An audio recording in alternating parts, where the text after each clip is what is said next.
Hello and welcome to another episode of Video Game Logic. Today's show was recorded on December the 12th, 2017. I'm your host, Gaming Psychologist, and with me, as always, the best third wheel ever. Didn't you use that one before? Maybe, but it definitely applies tonight. Caffeine Rage. On today's show, we will, of course, be discussing the games that we've been playing. We'll be talking about Valve removing some adult games from Steam, loot boxes, legislation, and business models. UK's MPs and campaigners called Detroit Become Human repulsive. We'll have our weekly community corner with an email. And we have our weekly discovery queue is coming back this week. Is weekly in sarcasm quotes at this point? Yes. Hasn't it been nearly a month or over a month since we've done discovery queue? Yeah, I've said weekly discovery queue on everything and then cut it every week because we run out of time. But we specifically said we were going to have it today, so we will have it. And also, timestamps will be in the show notes following the respective topics. Hello, Rage. Hello. Yeah, I think you're right about using third wheel before, but given like the last 90 minutes of conversation that Katie and I have been having with you in here, also, maybe 90 minutes is too much, but now the question is: it still counts. Am I the third wheel, or is Katie the third wheel in this case? Yes. Or am I the third? Well, you're a third of something. Indeed I am. Yes, our life circumstances have brought us all closer together, as much closer to one big happy family than we were before. Hey, my family is a pretty good one to be in, mister. You just take it easy there. We can be a little eccentric. Both of us can, especially me, but Katie can be too. But we're very loving and kind people. Hate me. Oh. Hi, Rach. How are you? All right. Well, that's good. Honestly, this is kind of the beginning of my day because I have a doctor's appointment again this week because I had to miss last week, so my sleep schedule is completely fucked. I'm very sorry. I need a doctor that's, open during the nights, but usually that's on the serious side of things, so I don't think it's covered by my insurance. Yeah. I went to the doctor the other day, and even though they're covered by my insurance didn't pay anything because my insurance sucks dick. So, had to pay for that one out of pocket. But I got drugs, so that's nice. Yeah, you got that going for you. Yeah, my insurance paid for all of those. Well, almost all of those. I had to pay $9 for my drugs. But without my insurance, my drugs would have been like $100. So, wow. I got that going for me. Yeah, healthcare in the United States, we like to think that it's really good, but honestly, it kind of sucks, really. Our healthcare really sucks. Ever since I learned about Canadian healthcare and then the broader European healthcare, I'm like, God, United States healthcare is garbage. Why do people always say we have the best healthcare? We certainly don't. Quite simply, people don't bother to learn about other systems.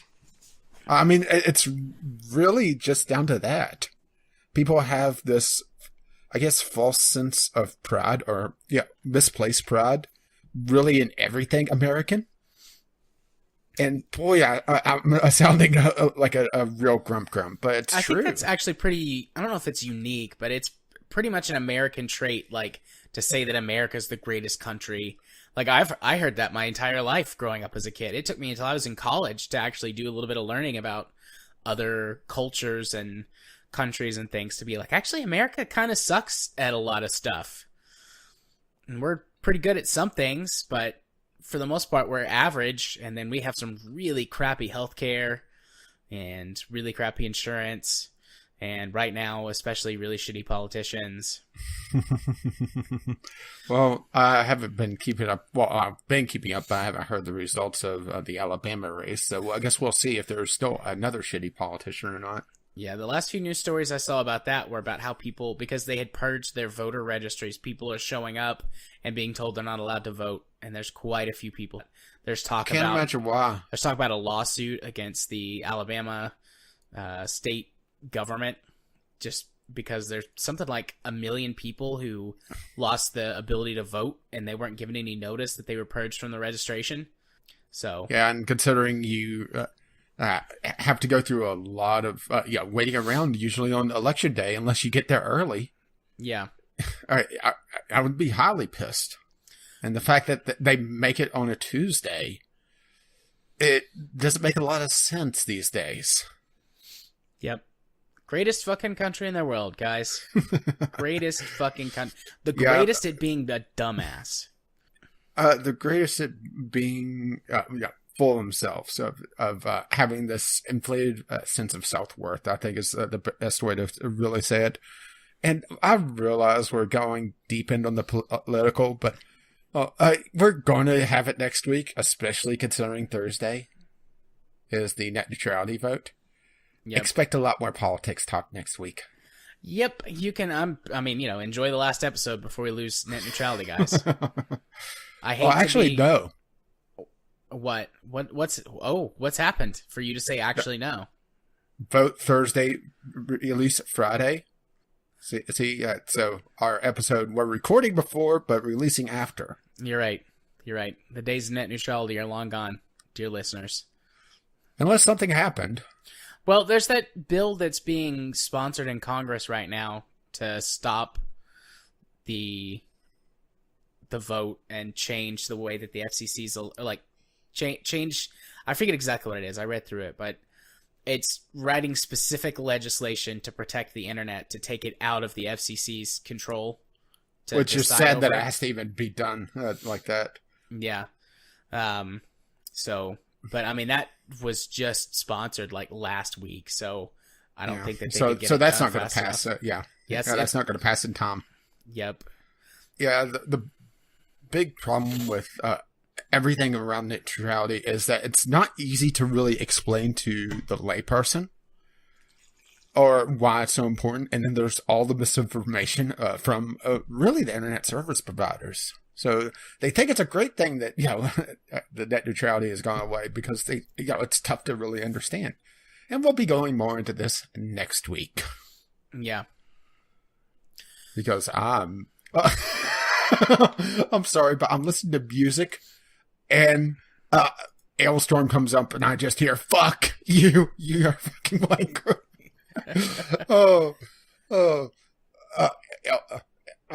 my theme song. And pretty much how I feel about the FCC these days. Indeed. Well, let's move away from things that are not video games to actually talk about video games in our video game show. Rage, what games have you been playing for the last 2 weeks? Because I've got a couple. Okay.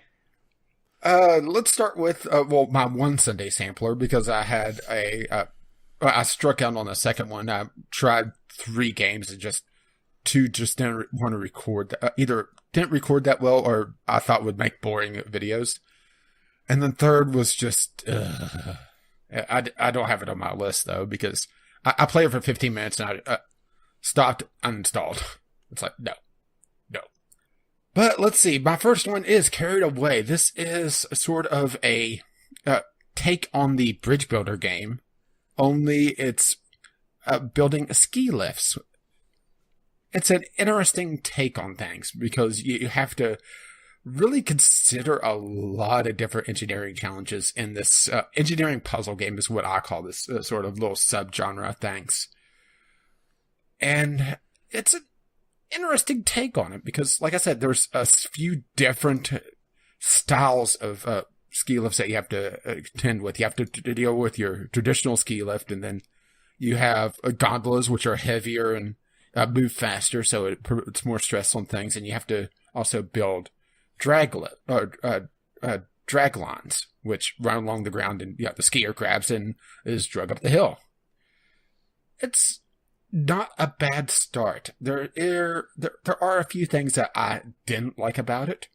For one, there's also a skier mode where you're controlling the skier and you're making jumps, and I'm pretty sure that all the jumps are made out of twigs and little bits of cloth because they're fucking fragile. And it's really annoying as hell to try to deal with them. Either that or all the skiers are made out of depleted uranium. Maybe it's both. Well, let's put it this way.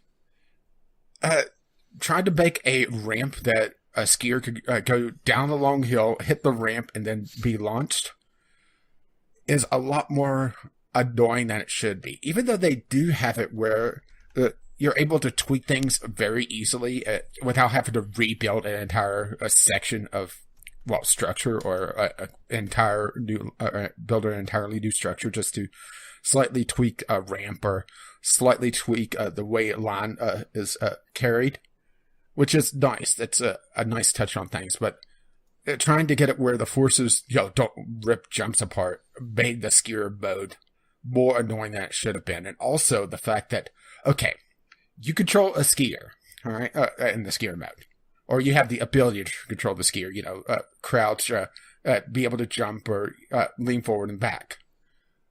If there is more than one skier, you're controlling only one of the skiers. And they come in two shorter intervals to be able to switch between them to control each and every one. And because the skier doesn't, leave like a control flag or anything, like you're going down the hill and you crouch, what I would have liked to see is all the skiers behind that skier also crouch, mirror the controls once they get to that point. You see what I'm saying here? Yeah, that makes sense. But because it doesn't do that, it makes the control of skier function, if you have more than one on the level, which is often, completely useless. Oh, and there's also snowmobiles, which work about the same way, only they're powered so they can go up hills. And they're also a lot heavier, which makes the problem with all the jumps even worse because they're so fragile that you have to really, really build heavy duty for a snowmobile. And listening to me rag on this game, you would think I absolutely hate it, but I actually liked it. It's just there's this kind of bell curve for me. If I sort of like a game, I kind of liked it, and that's about it. If I really liked a game, I start picking out a lot more that I disliked about it. And if I really hated a game, I rip it to shreds. And this got over the curve. Right. Yeah, I watched your Sunday sampler for this because it looked pretty interesting, and I still think it looks pretty interesting. Yeah, there are a couple other things, like it does this weird loading with the physics, where if there's it's particularly bad on the gondolas since there are a heavier thing, where it'll kind of just drop everything and the cable is very elastic. Well, you saw it on the Sunday sampler. You saw exactly what I was talking about, right? Yeah. Where there's a lot of droop, and because especially the gondolas are so heavy, it causes a stress load that on any other load would have, the entire system would have done fine. But because of that sudden spike, it breaks something and then, the entire thing comes down. Granted, you can build around that, but it's unintuitive. It's something that you have to really brace for. And because of how the elasticity of the cable makes it a little unpredictable on what will and will pass. As a matter of fact, I set up a level in my Sunday sampler to fail, and there was something going on with how it renders the physics, where it actually passed when I was recording it, but when I wouldn't record it, it failed. It was, some sort of Schrodinger's level, or, it was in a quantum state when I observed it. It would be one thing, but when I didn't observe it, it would be something completely different. Because when I wasn't recording it, all the skiers would kind of clip this tree and they would fall off the ski lift and, level failed. But when I was recording it, I guess it put just enough stress on the CPU that it did some sort of rounding. And everybody would just kind of bump on this tree and just kind of pop up and that's it. It was kind of funny that I set up something like that and it completely did something, completely different. But you saw the Sunday sampler, so any questions? I don't think so. Actually, one question. How much does this compare or feel overall to like other sort of like bridge, whatever, simulator type games?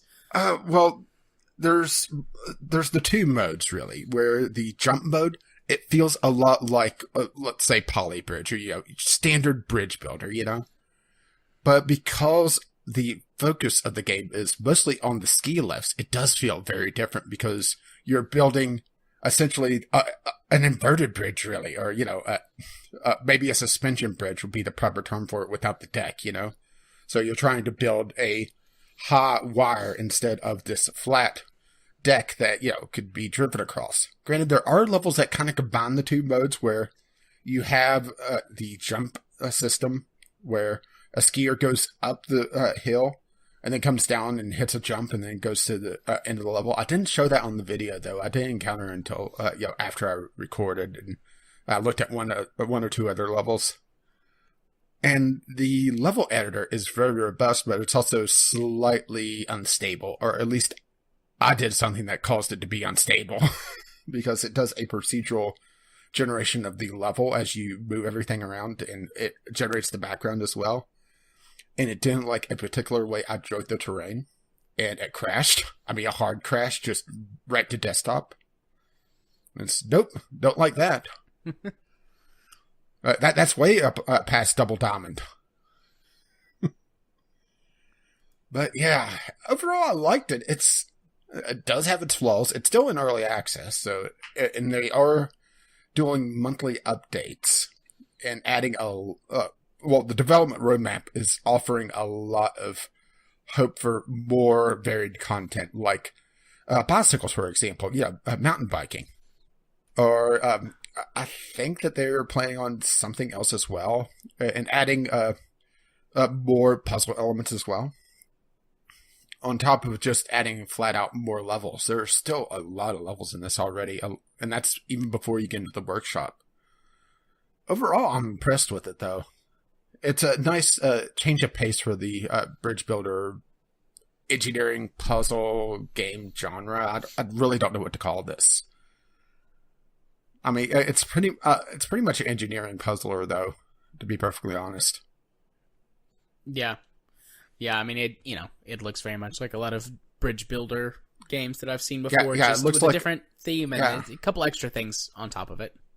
Well, it's just not the theme. It's really how it plays, just because you would think that, looking at the screenshots, it doesn't play that differently, but because of how they throw things at you, it is very different. And even just the different ski lifts require a fairly different building style, because the gondolas are so heavy. You have to really build something beefy. Drag lifts, you have to keep them close to the ground, and that's usually some sort of extra challenge. And standard ski lifts, you could get away with building a little bit more fragile. Yeah. But you still have to be careful with the ropes. And there's some crazy stuff in the workshop. And there's a lot of room to toy around with and to try to optimize your designs, which is really where this genre shines. If you're a completionist and wanting to tweak things, the bridge builder genre is just perfect for you, because you could sit down and really try to figure out, okay, do I need all these supports? Does the bridge actually have to stay up? Does it have to stay up forever, or just long enough to get this one thing across it? There's a few levels that there's a planned failure that I've seen that has the skier just be flung across the map.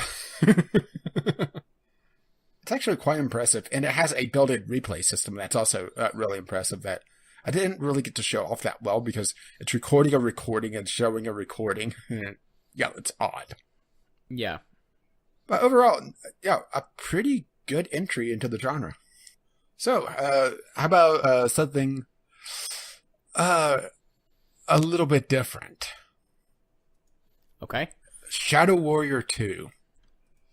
This, I knew what I was getting into, and I absolutely loved the first Shadow Warrior. Once I got past, some of the level design, because there's a few places in Shadow Warrior where it's, you have to go around like a dark corner in order to figure out what the hell is going on, and it doesn't show you all that well. Shadow Warrior 2, it's a looter shooter. Think Borderlands almost.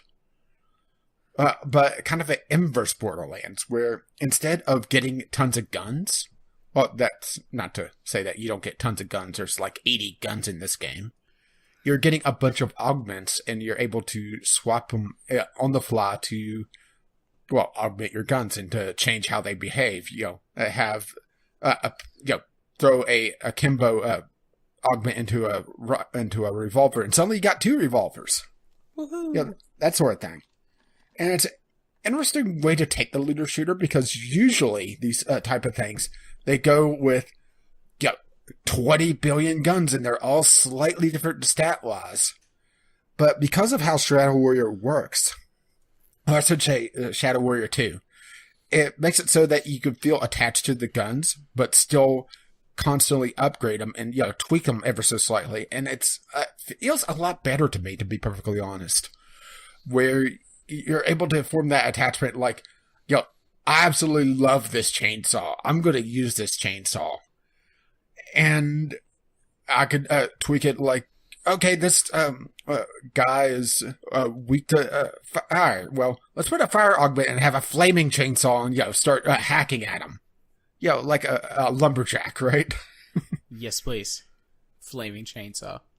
It's an interesting system on how they change things. Granted, I do see some flaws in it, where it is a looter shooter and it is a chunk-based, randomly designed level. Where you have chunks of levels and they're kind of just smashed in together, and that's your level. And there's times that the traversal of the levels can be a little bit cumbersome because of just, okay, we need to go kill this boss on this level, and you have to go all the way across the level, go through some caves, up and around, and then you look at the map and it's like, I don't know where the fuck to go from here. Well, good luck. So there is that navigation problem that I was having in the first Shadow Warrior. Granted, it was just, it was not really used to how they were designing the levels in the first one. Cropping up again, only this time it's just the random generation, making it so that there's really no landmarks, so you're trying to figure out what the hell is going on based on pings on the map and this pseudo think of GTA GPS, where sometimes it gets a little drunk. Yeah. Okay. Well, think of it, instead of that, it's, you're sitting in a cave and it's telling you to go one direction, and whenever you know that goes completely the wrong direction, because it's the only way that it figured out to get to this ladder to be able to continue on through the level, while you still have a lot of movement abilities. You have a double jump, you have dashes, you're able to climb and go across roofs, and it doesn't really support that on the GPS, and because of that conflict of information, it makes it very confusing at times. And like I said, just with the lack of real landmarks, because of how everything is kind of smooshed together, it's like, okay, here you go. Overall, though, I will say that the combat is very satisfying. I mean, it has to be, because that's really the crux of this, because they're putting a lot more emphasis on side missions, on just go do this thing because we need you to go kill a guy, I mean, you are Lo Wang. Pause for a chuckle. Hey-o. And believe me, there are a lot of dick jokes. Let's see.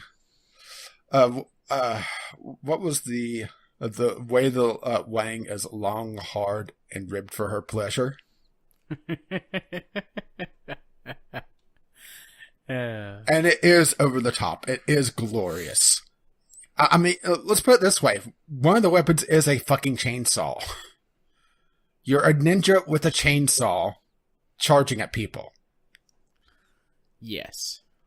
I mean, that pretty much says it right there, what to expect with this game, to be perfectly honest. And it's great.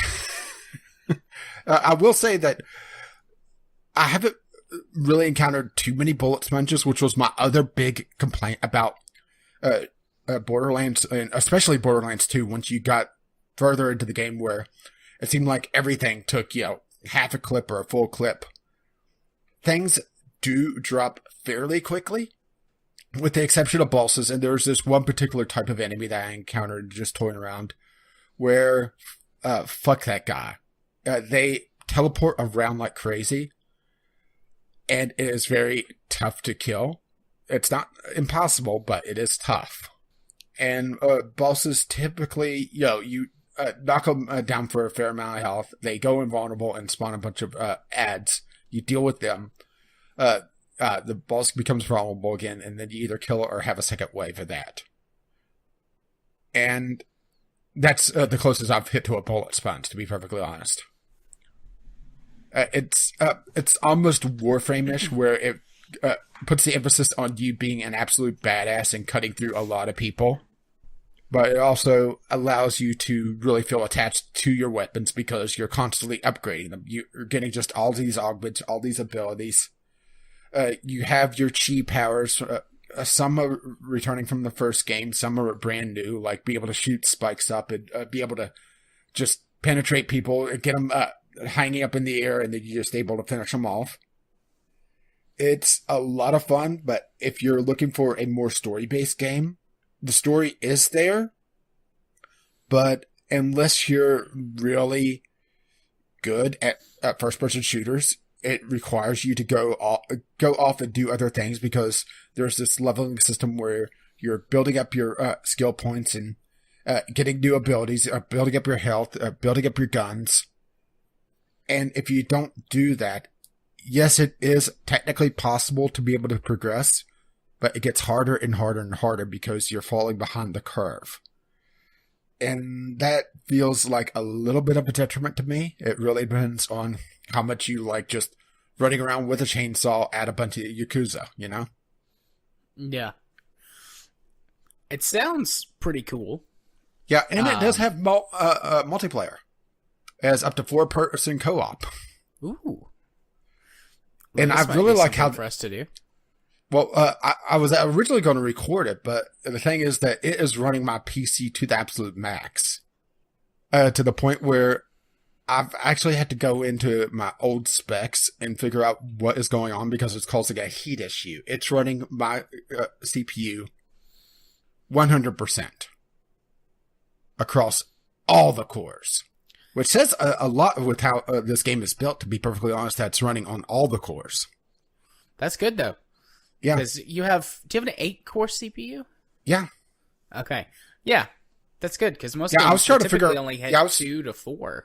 Really I was trying to figure out, okay, why am I getting, occasional just frame rate drops rather sharply for about a second, and then comes back up. And then I was looking at my monitoring applications. It's like, I'm getting a heat issue.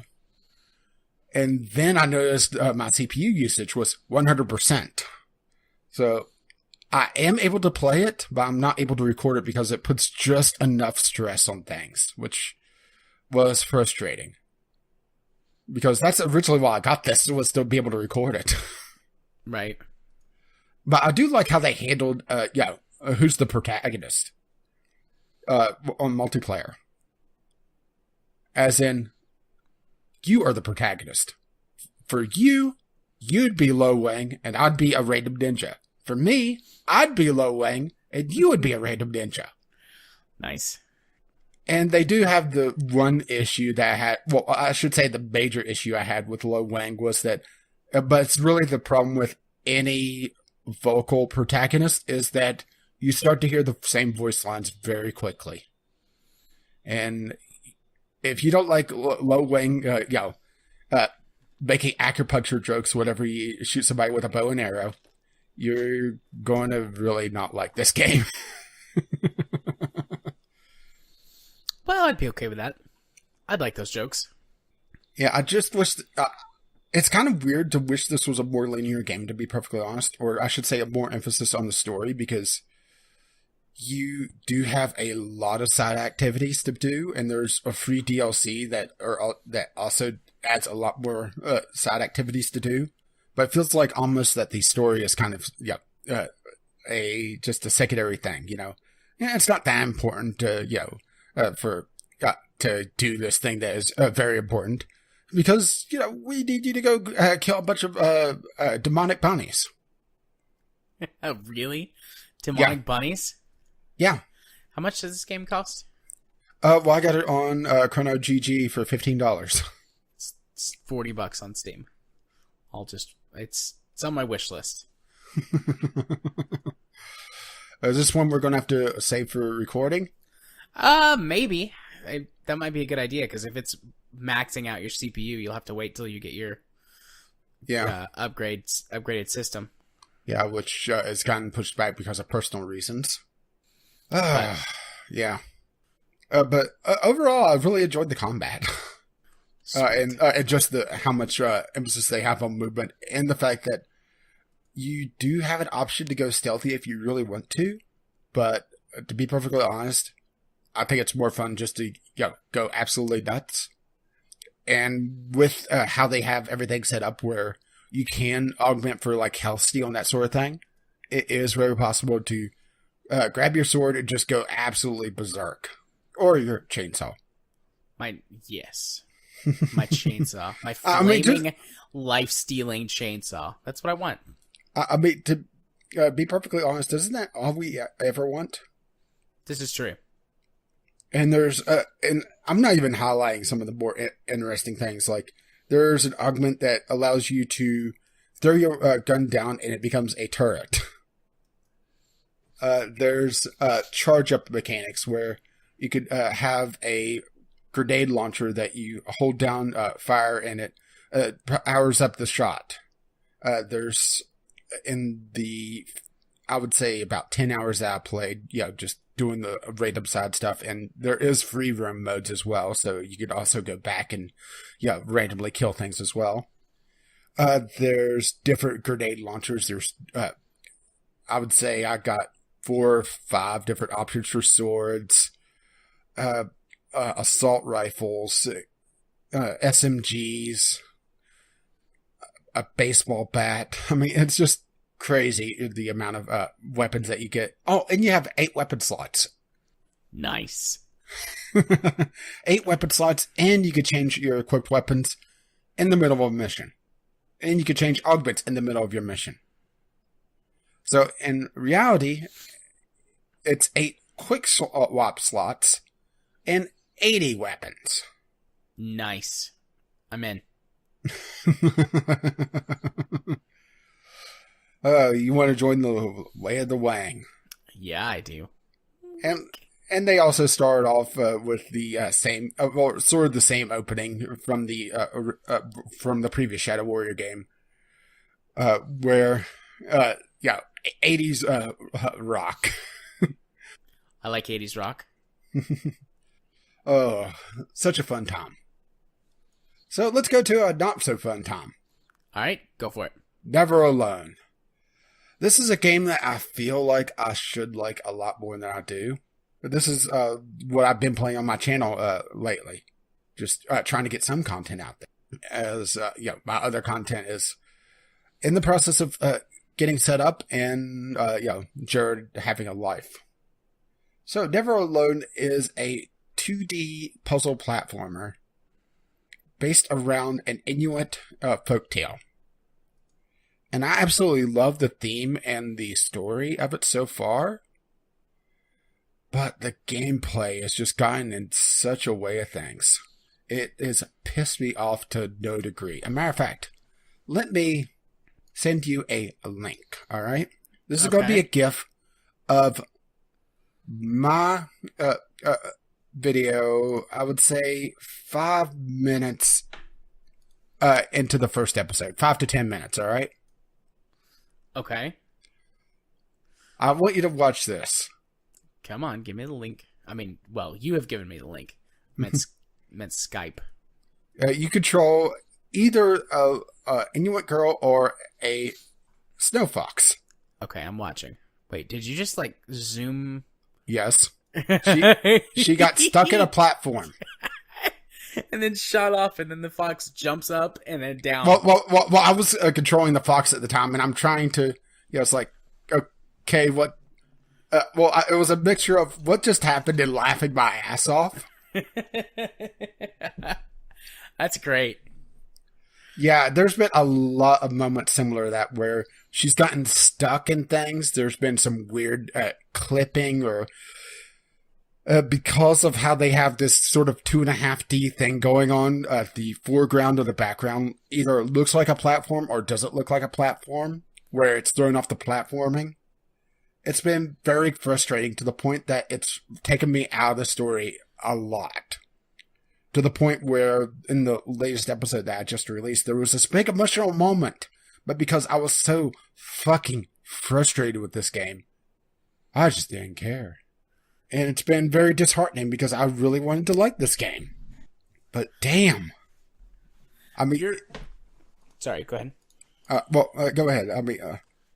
I was gonna say, a lot of the stuff that you're saying is what I remember, like, TB and other people saying when this game came out. Years ago? Yeah, I never really listened to what was going on with it outside of, just the general consensus of it. And I bought this for, like, $2. So I can't be that mad about the money I spent on it. Yeah. But damn, they needed some serious quality control on this because there's a lot of little things. There was one sequence where I failed because it feels like it's built around co-op, to be perfectly honest, because if you're controlling one character in single player, the AI controls the other one. And the AI could sometimes fall behind, and there's a lot of timed platforming sequences where you have to go through a series of jumps very quickly, and the platforming is very heavy. It's very weighty. I guess Tron would be a good example of this, where everything feels very sluggish, and done well, it's fine. But it requires a lot more precision than, something like, Mario or Super Beat Boy or something, where it's a lot more movement-based, it's a lot more fast-paced. You know what I'm talking about? Yeah. And because they're not able to really resolve the weightiness and have this clumsiness to this weighty, slow platforming, and especially since they're throwing in puzzle elements as well, and timed puzzle elements and timed platforming elements in this sluggish, slightly buggy platformer, it's just really pissed me off at times. Which is a shame because this could have been a real opportunity to show a culture that just really isn't shown in really media in general. I mean, think about it. Discounting Avatar, The Last Airbender, what's a media that has Inuits in it? That's shown without them being, kind of stereotypical, wise native person, or, just kind of just thrown in there. But, shown in a positive light. It's tough for me to really Avatar. Think. Which you just said without mentioning that. But that's the only thing that comes to mind outside of this. Yeah, it just feels like such a missed opportunity, to be perfectly honest. This is something that should have been worked on, I would say, a good couple more months, because it's just, bug testing and really polishing. Either that or this fell to victim to, the developers knowing exactly how to play, and you throw it to, the general population that don't know how to play the game, and the clunkiness comes out. Yeah. Because the developers may know, okay, well, the fox spirit follows the girl a lot closer than the girl follows the fox spirit. And so, in this time platforming section, you switch to the girl and you'll get through it every time. But, if you're in the previous section where, the fox was the focus and you have to pay attention to that, then it really, kind of gets a little clunky. And there's also some weird things with, the platform that I showed you in the GIF, is a spirit that only appears whenever the fox is nearby. Well, there's sections where the spirits will follow the fox through the screen, and the girl either stands on him or clings to him.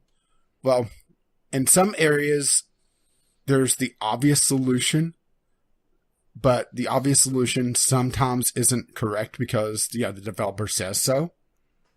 And there's one sequence where I was having trouble figuring out what was going on because you unlock this spirit and it was clinging to the wall, and the girl grabs onto the spirit, and then it follows the fox as the fox goes up an adjacent wall.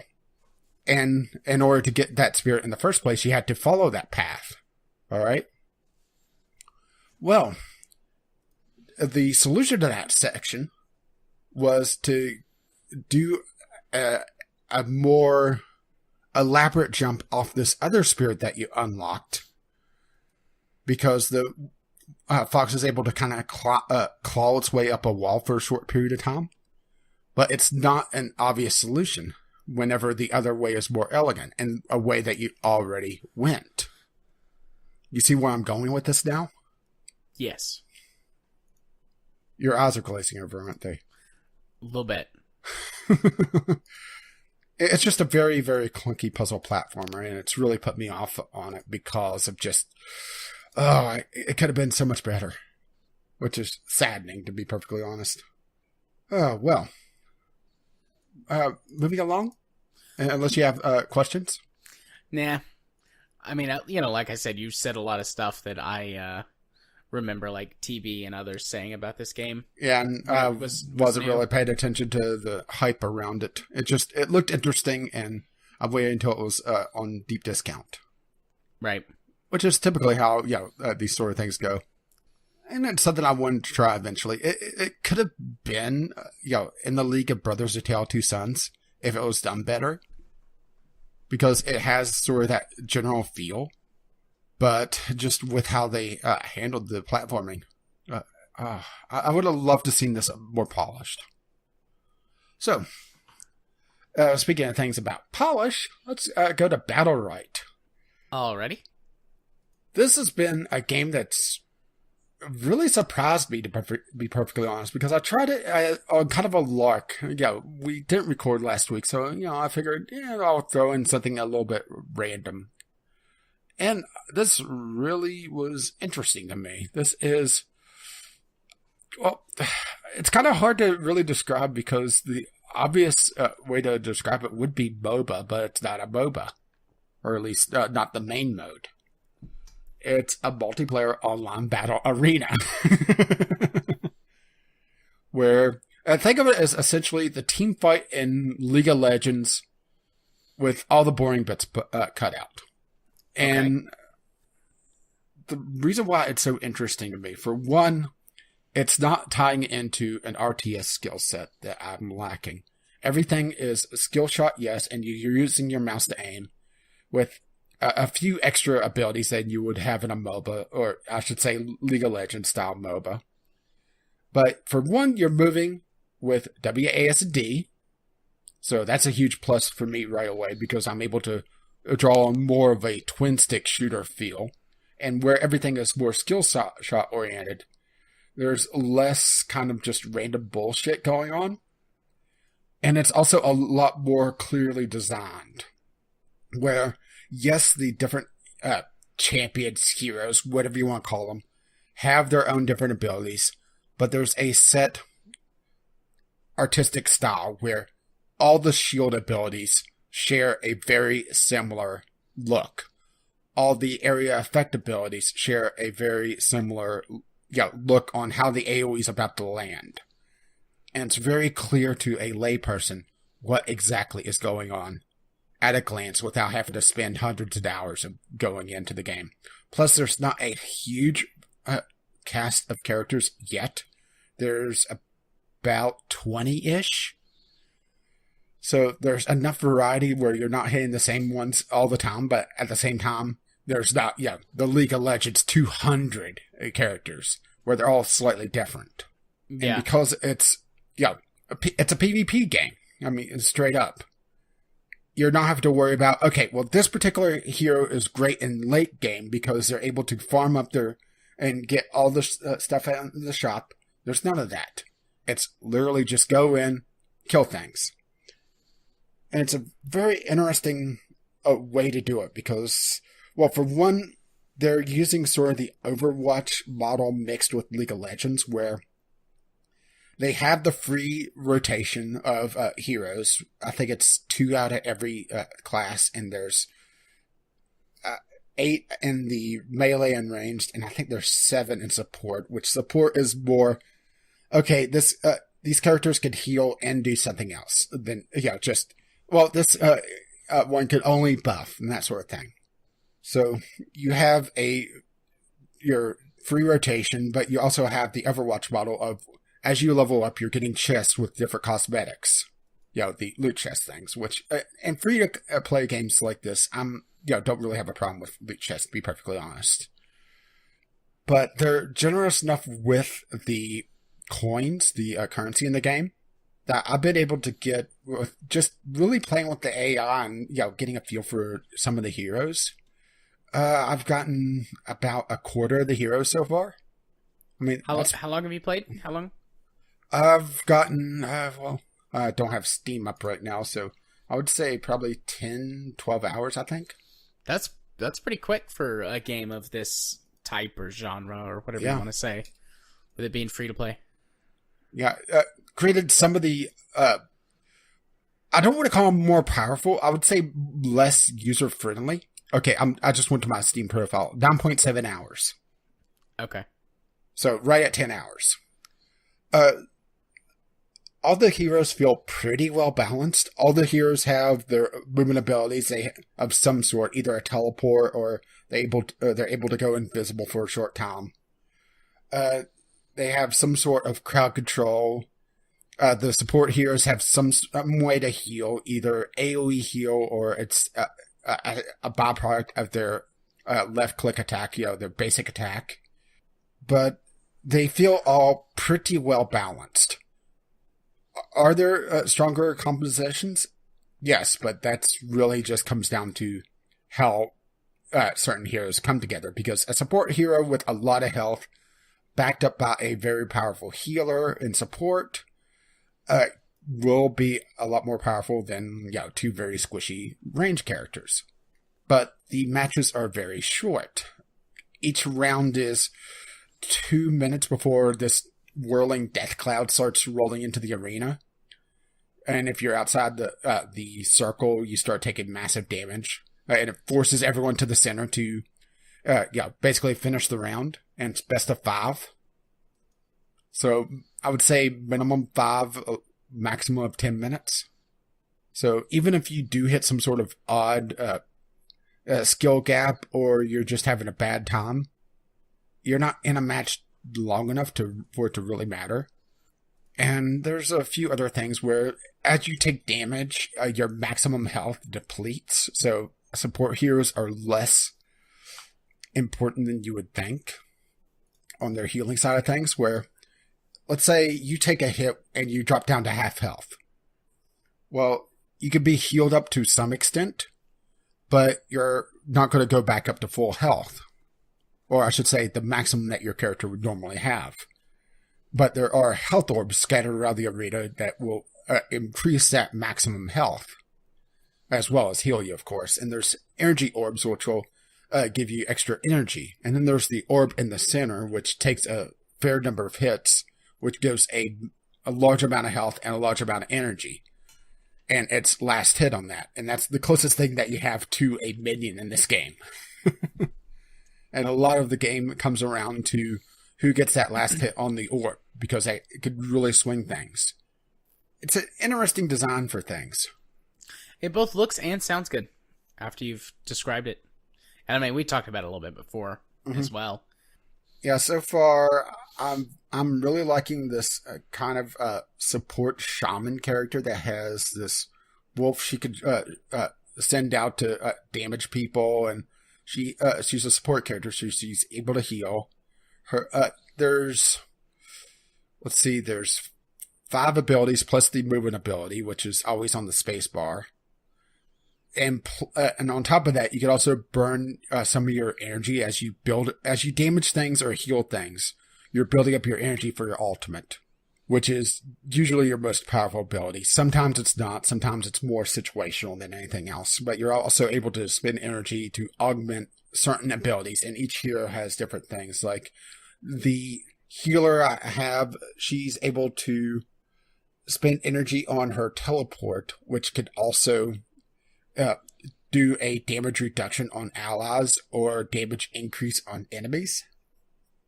It sounds like a lot, but it's one of those things that after you play it for a bit, you really start to get a feel for it.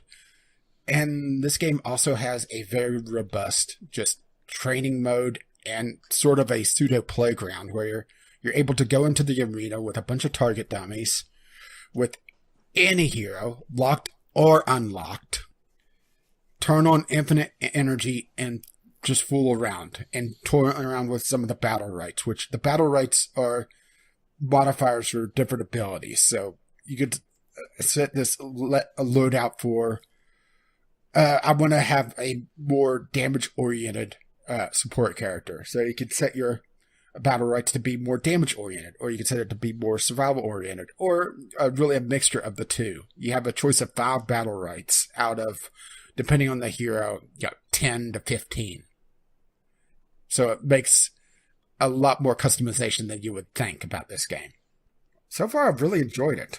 Granted, I am still mostly playing against the AI, and it's good enough to get a feel for, but it's not putting up a huge challenge. I've been going through the characters as they go through the free rotation, just getting a feel for things. Because that really seems to be what you should do for at least the beginning of the game, to get a feel for, okay, this character has this shield ability that if you hit him in melee, he's going to stun you. If you hit him with ranged, there's a chance that it could bounce back and hit you. So don't do that. But it's been fun so far, even in the training mode. Yeah, like I said, it looks interesting. Yeah, and it's 2-on-2 and or 3-on-3 for the arena mode, and there's some sort of like base attack thing. It looks like where you go kill a guardian, the enemy base. I don't want to call it MOBA mode because I don't think there's minions, but I haven't tried it yet. But I would like to play with you sometime. I was gonna say I'll have to download this and see if I like it. If I do, then we can play 2v2. Yeah, I would say it's more twin stick shooter than MOBA on how it handles things. Everything is either skill shots, direct shot, or there are some AoEs, but they're usually longer cooldowns. But you were saying or asking? Oh, well, you said twin stick shootery. I said, does it have? I was gonna say, does it have control? I don't think so. It would be tough to do controller support with this because there's a lot of, well, I shouldn't say there's a lot, but there's usually at least one ability on a hero that has some sort of AoE that you have to target. But it's usually, as more of a situational thing. Like, let's see, Asga, this fire mage, he's able to throw out this flame wall, and you have to target the area for that. And his ultimate is a directional ability. So you could do that with twin stick, controller support, but it would be tougher. You probably could do some sort of profile with the Steam controller because it does a location or a lock to controller setting. Be able to lock the stick to or lock the mouse to your character and the area around it. But that would be more difficult. I would say that's definitely mouse and keyboard, though. They would have to change the game too much, I think, to be really controller supportive. All right. Well, I am downloading it right now. And they do throw out the cosmetics quite a lot. My character, or all the characters have their own level system, where as you play with them, and it's just unlocking either cosmetics, currency, or the loot chests. You get them from leveling up characters and for your account level. And so far, the account level seems to be pretty consistent of getting a level every few matches. And that's even just playing on the AI, which gives lower score. Or at least I think it gives lower score. I know it gives less gold. But like I said, it's a training mode. I'm getting a feel for the different characters and seeing what I like. And I want to have at least 2 characters I'm proficient with before diving into PvP, because it is very skill-based. Alrighty. What else you got? You got one more. Yeah, and this is Xenonauts, a throwback to old XCOM. And I've been thinking about how to talk about this, and how to say that I've liked my feelings about it. I think I figured out the best way. I like this game so much, I bought it twice. Yes, you did. You bought it one time for me. Yep, and you didn't get around to it yet, so you can't do the comparison. Yet. But this is a throwback to old XCOM with some twists on it from what I understand based on what you were saying. It's the 1970s for one, so it's older technology. And they do a few things differently. I'm trying to think of the best way to really dive into this, because it's an XCOM game, or XCOM-like game, so pretty much you already know the basics of it. Turn-based strategy, grid layout, go around, shoot aliens. Right. But they address some of the things that really didn't make sense in the mainline reboot of the XCOM series, like, why the hell am I only sending out, 4 people for a squad? Starting with 4 up to 6, and then if you use the Long War mod, you can get that up to 10. Well, you start off with 8, and then you go up to, I believe, 12. And you're also able to throw in scout cars pretty early, but it takes up the room of 2 people because of, weight. Your helicopter just can't carry it, and all the soldiers, so it's limited by room and weight. So it's throwing in a lot more management and tweaking a lot earlier than the mainline XCOM series, and the fact that there's no set classes, so everything is stat based. You have all your soldiers with their various stats, but you're able to change everything in between missions. This guy didn't work out as a sniper? Give him a fucking assault rifle. You're a rifleman now. Good luck. And just that freedom of having the ability to tweak around and do different things was really refreshing to me. And just other things that make a lot more sense in this game, like the ability to have more than one landing craft and send out multiple squads. The cover system is a little bit more obtuse than the XCOM series, because I just wasn't used to 8-directional, sorry, 9-directional, wouldn't it be? Because, no, 8. 8-directional cover. So my first few times trying to play the game, I just got slaughtered because I was thinking I was in cover, but because they were approaching me kind of catty-corner, I wasn't in the proper position, was getting shot, and I wasn't understanding what was going on. So that's probably my biggest complaint about it, is that they're a little bit obscuring on the cover system. But that's also coming from the new XCOM to a homage to the old XCOM. Yeah, I can't remember exactly what the cover system was on the old XCOM, because you and I had we were chatting the other night, and you were saying stuff, and I was like, oh yeah, I remember that from the old XCOM, but I can't remember what the cover system was like from the old. Yeah, it was just kind of throwing me off, and the fact that crouching is so important in this game. Not just behind cover, but also to steady your weapon for shots. And this doesn't use the tube movement system of the newer XCOM series. This uses time units, like the old XCOM, right? Yeah. Where actions take a certain amount of time. Digging around your backpack for, that pistol you stashed in there takes a certain amount of time units. Firing takes a certain amount of time units, and depending on the amount of time units you invest in the shot, which improves your accuracy, you're able to shoot more than once. Moving around takes time units, of course. something that makes a lot more sense, to be perfectly honest, because you're also able to do things with other units, then come back to a unit that you're using before and continue your actions. So let's say, my rifleman is being flanked. I switch to my shotgunner. Have him go around, throw a flashbang to stun the alien. Switch back to my rifleman. Get him into cover, switch back to the shotgunner, get him into cover, and then open fire, assuming I have enough time units left. In the newer XCOM reboots, I couldn't do anything like that. No. In the newer XCOM, you get 2 actions per turn, which can be moving, shooting, using equipment, using an ability. And, once you do your 2 things, you're done. And most of the time, if you move, you can't do a second... Or, no. If you shoot, you can't move. Yeah, and in this, you could shoot and move.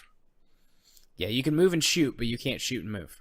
Which, doesn't really make a lot of sense. I like the time unit system a lot better, even though it's a more obtuse, and I understand why the reboot uses it, because it makes it more streamlined. It's a lot easier to explain in a tutorial. This, it doesn't really have that great a tutorial system. It's more... mess around it with a bit. Okay, I think I understand this system now. Okay, what do these stats do? Okay, alright. Now I think I understand. Your first few missions and your first few playthroughs, because you will want to restart, is more just getting a feel for the systems, to be perfectly honest. Yeah, setting up your base is important, but it's more the location of your base. Because this isn't like the first XCOM where you have... you're trying to focus on really a single continent for the first part of the game until you're able to launch satellites. This, you build up your base, try to get it to where it could cover more than one funding area, and then pretty much immediately start building a second base for more coverage. It's a weird system, to be perfectly honest. It does sound a lot like the original XCOM, though, because you could have multiple bases, and you could only operate so far from your original base. Yeah. And there were pros and cons to your starting base, because it's like, if you pick like a really, pick like the United States or China or somewhere in Europe to have your first base, then you're going to have a lot sort of bigger, hotter missions right off the bat because of the population centers, but... Yeah, this doesn't have quicker that, access. at least yet. I'm still pretty early in my playthrough. I'm based out of North Africa, and my radar range is able to cover most of Europe, pretty much all the Middle East, and some of South Africa. So I'm able to protect a good chunk of my areas, and because of how the system works is that based on your difficulty, if you lose too many continents to the aliens... or too many funding areas, I guess I should say, because it's broken up into various areas. And they do clarify that some areas don't make a geographical sense because they clump Canada and United States in as North America, and then put Mexico into Central America just to give a bigger chunk instead of just having this little sliver for Central America. If you lose too many areas, it's game over. So you pretty much have to expand pretty quickly. And it may end up being the first part of the game that has a best way to play, and then it becomes a lot more open. But so far, I've been enjoying just, figuring out what my perfect unit compositions is. Filling out my unit roster. Toying around with, okay, I have people that have really good shots, but their strength is really weak. So don't want to put them anywhere near the front line. Let's make them snipers. Looking at my possible soldiers and picking out the best of the best. And just the fact that there's no... Okay, this guy looked pretty good. Ah, crap. The game decided that he was going to be this class I don't need. I don't have to deal with that. Granted, I also lose the ability to give them perks, but that's a sacrifice I'm willing to make, because usually those perks are something that's kind of built into this base game anyway. Like Squad Sight, for example, for snipers, which was pretty much a requirement in the original XCOM, or original reboot XCOM. Yeah, it still is a requirement for XCOM. It's pretty much baked into all the snipers. They're able to shoot as long as they have line of sight. And something that I do like is that whenever you're lining up your shot, it draws the path of the bullet. So you're able to see, okay, I have a 80% chance to hit, but it's going to clip my rifleman, and he has, a 15% chance to block the bullet, and blocking the bullet means, with his skull. Yes, there is friendly fire in this game, by the way. So it takes a lot of the guesswork out of the game. Granted, there is still, XCOM moments of missing 95% shots, but granted, that is still a 5% chance to miss. But there's less guesswork. There's less glitchy oddball cameras because it is in the isometric view. There's a lot more things that make sense. Like I said, just the squad size in general. It gives you a lot more strategic choices where, okay, I want to have somebody that is a breach unit. Send him in with a riot shield and a pistol and a bunch of grenades. And the reboot of XCOM, because of such a limited pool of units that you have on the field at any one time, even with the expanded squad size, it feels like you're really gipping yourself. In this, if my breach unit doesn't really make an impact, well, I still have 7 other units on the field, and that's even before I improve the dropship to have 10 units, or have the squad car, so I have, 5 other units and a squad car moving around. I mean, it's things like that makes it feel a lot better to me. Yeah. I'm definitely going to play it this week, and I think I'm going to compare it sort of in my head, both to old XCOM and then XCOM Reboot with mods. Yeah, granted, I haven't played as much Reboot XCOM because I've always screwed up on 2 aspects of the newer XCOM. One, base management. This does have the base management still where you're building up your base, but there's no adjacency bonuses that you have to worry about. There's no, okay, well, there's a steam in this area, so if I build here, I'm losing possible extra power in this area. There's no power generation in this game.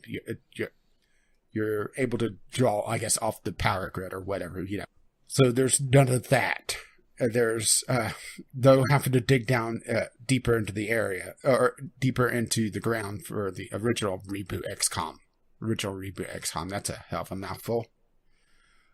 It's just spread out over this square, and you're building out from the central hub of the base.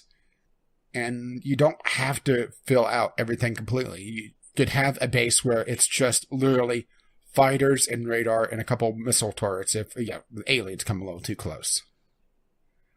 And there is a dogfighting sort of mini game, but I don't really play it too much just yet. But, just throw enough jets to be able to auto resolve. But it's 2D radar-esque. Send in your jets, shoot down the alien craft, and then send in the dropship. Night missions are a lot of fun, though, but I'm going to save that for you to find out on your own. Okay. Can't wait then. Any questions? I don't think so, because I'm going to play it this week, so I don't want to spoil anything for myself by accident. Yeah, I mean, granted, I have took a bit of the bite out of the learning curve for you, just telling you to crouch. Crouching gives you an immediate 20% bonus to miss chance on an incoming fire. Yeah, I mean, that was a thing in original XCOM. Well, see, because there's the auto crouch in the reboot, it's something I didn't really consider. Yeah. Oh, and also, one other thing I really like about this is that whenever you encounter an alien, there's no cutscene where they all scramble to cover. you're able to catch an alien out and kill it. Yeah, I hate that scramble mechanic. That was one of the worst things about. Yeah, and they kept it, XCOM didn't they? Sort of. You know, there's in XCOM 2, there's this mechanic where that you can, because you're like guerrilla fighting forces, you can hide, and so you can see the other guys move around the map. And if you get spotted on your turn, everyone stays where they are. But if you get spotted on their turn, then they get that opportunity to like rush to cover. So like if you fuck up, you don't get punished for it, aside from the fact that you got spotted. But if they find you on their movement, to cover. Yeah, on this, if you encounter an enemy, movement stops because it's using the time unit instead of, if you had movement stop in the reboot, that would really be bad.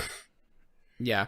But in this, the unit stops and it draws your attention to where the alien is, but the alien doesn't move. Granted, there is a reflex mechanic. It's sort of an auto Overwatch mechanic, but it's based off every unit's reflex stat. So a unit that has a higher reflex stat is more likely to take reflex shots, and is also, I believe, more accurate with them.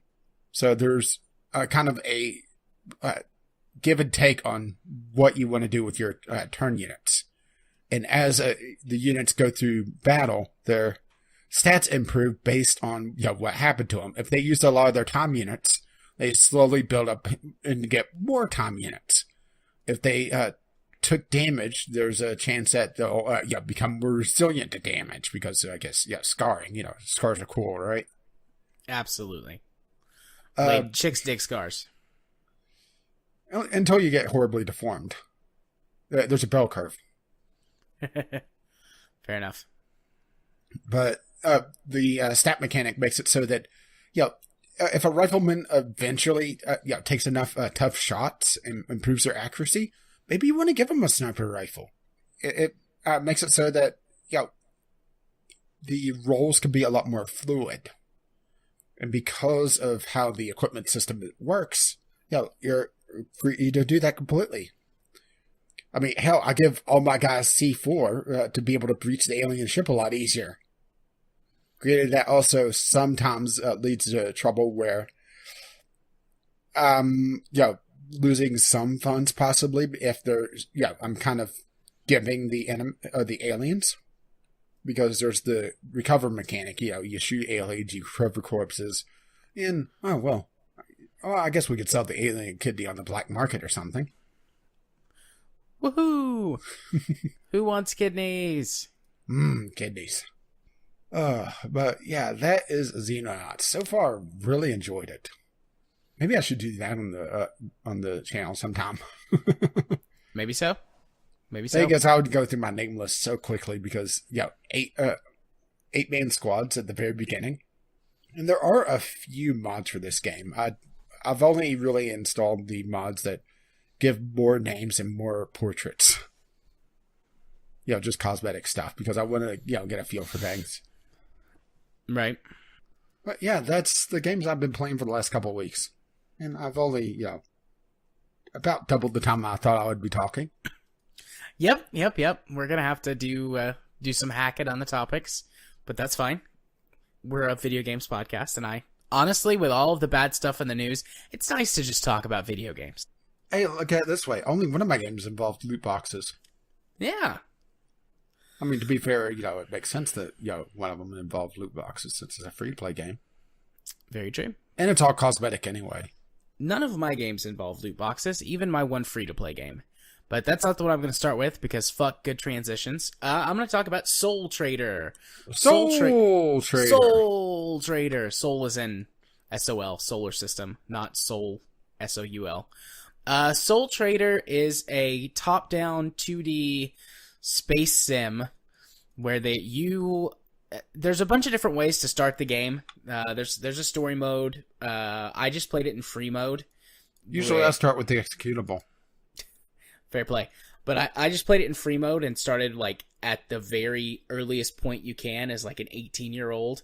And it's got a really in-depth, interesting sort of story generating mechanic. So this is one of those you can do whatever you want games, and family history and contacts, and it's a game that acknowledges it's not what you know, it's who you know. And so you spend like the first 25 or 30 minutes of the game, if you do free play and just start a new character and you go with a younger character as opposed to an older character who isn't established, and you pick your parents, and you get a bunch of different choices for your parents, and they have pros and cons, you know, being from different professions, different backgrounds and educations, different planets or moons in the solar system carry different stigmas and things like that. So, you know, there's some benefits to being Earthborn, for example, but there's also some negatives, because it's kind of that classic, like, Earth has expanded and the colonies are at unrest, but Earth continues to hold on to them. So it's like, if you're born from Earth, you start with a lot better chance to have good contacts, to get a trading network or something going. But whenever you head to the outer colonies, pretty much anything past Mars, people are a little bit less trustworthy of you. They're like, oh, you're an Earthborn kid. Okay, well, if you're gonna damn Earthlings, prove yourself, if you're gonna prove yourself, you have to complete this mission for us or pass this loyalty check. The game's got a really pretty good in-depth conversation system that can be a bit overwhelming at times. If you start out as a kid, which is what I did, you don't get a ship. You have to borrow a ship or rent a ship or do work at like the port to earn enough money to get a ship. And I had like I chose my sort of background as like the son of a trading family. So I had a bunch of contacts, and I went to the dock, and nobody would rent me a ship because I'm like the youngest unproven member of the family. And they're like, well, if you could get one of your brothers or your sisters to sign on, we'd let you borrow this ship for a while. But I was like, I don't want to go through all this effort. So I finally found someone, and I had to go through like a really long conversation dialogue with them, convincing them to let me borrow the ship. And eventually I did. I got them to let me borrow the ship. It's just a really interesting way to do it that I've never seen before. Like, there is a really in-depth, vibrant, changing economy that I don't quite know how much impact you have on, or if it's just sort of on a timer and it runs in the background. But the prices of commodities change. There are pirates and things that rove around that can be triggered. There seems to be, like I said, conflict between the colonial governments and Earth's government. So there's all of this stuff going on. But it ultimately comes down to, like, who do you know? Who can you talk to and get the inside information on? You know, get a man on the inside, or get that extra tip of information. And I mean, there's dozens of people at every starport that change out regularly. You can have conversations like these with people in space. So it's really interesting. Like, I'm saying lots of really nice things about it. Yeah, I'm looking at the reviews, and it's very mixed. So. I was going to say, I mean, I'm saying lots of nice things about it, but on the other hand, it's pretty outside of this really interesting in-depth character creation and approach to how it handles things, like having the big focus on who you know and your contacts and your connections. It's a pretty standard one of these games that's got not the best controls. If it had this feels like it would be much better suited to actually playing with a controller, because it feels like a poorly done twin stick when it comes to the combat and the space flight. And then you can maybe just use the mouse to interact with the menus and things. I don't really know how much more I want to play it. I've played it for a couple hours this week, and I was like, oh, that's really interesting, and the conversation dialogue is pretty cool, and it seems like there's a neat backstory going on here. Your character ages, so I assume there's some sort of legacy mechanic where that if you want to continue on, you have to have children. Yeah, you have to have a kid. But, I mean, I haven't gotten anywhere far enough into the game to discover if that's true or not, but... Yeah, it turns out that it becomes a different type of trading. Oh, my. So, I don't know, if you're the sort of person that likes these games just in general, and want one that's a little bit different, Soul Trader definitely offers it with its sort of in-depth conversation system and connections building mechanic, I guess is the best way to say it. But outside of that, it's just a really standard top-down 2D space adventure type game. I mean, I've talked about a bunch of these, and basically they're all the same except for their one twist, or their one unique or different feature. And I mean, this falls into that category. Mostly the same with a neat feature that is something I haven't seen before. So, yeah. Pretty good, but I don't know. So, mediocre game with an awesome character creator. Yeah, pretty much. It's $20. It's definitely not worth $20. It's worth a couple of bucks for sure. If you really, really like this type of game, it's probably worth about $5 for you. But I definitely would not buy it for $20. I got it from Keymailer, so I didn't pay anything for it. And that's the best price for anything. Next on my list is Headliner. So Headliner is a really interesting but short game that I played through 3 times, and I want to play through a couple more times just to see how different the outcomes are for the game. But what Headliner is that you are a newspaper editor, like the head editor for a newspaper, and so you get to choose what all of the big stories are that your paper's going to run every day.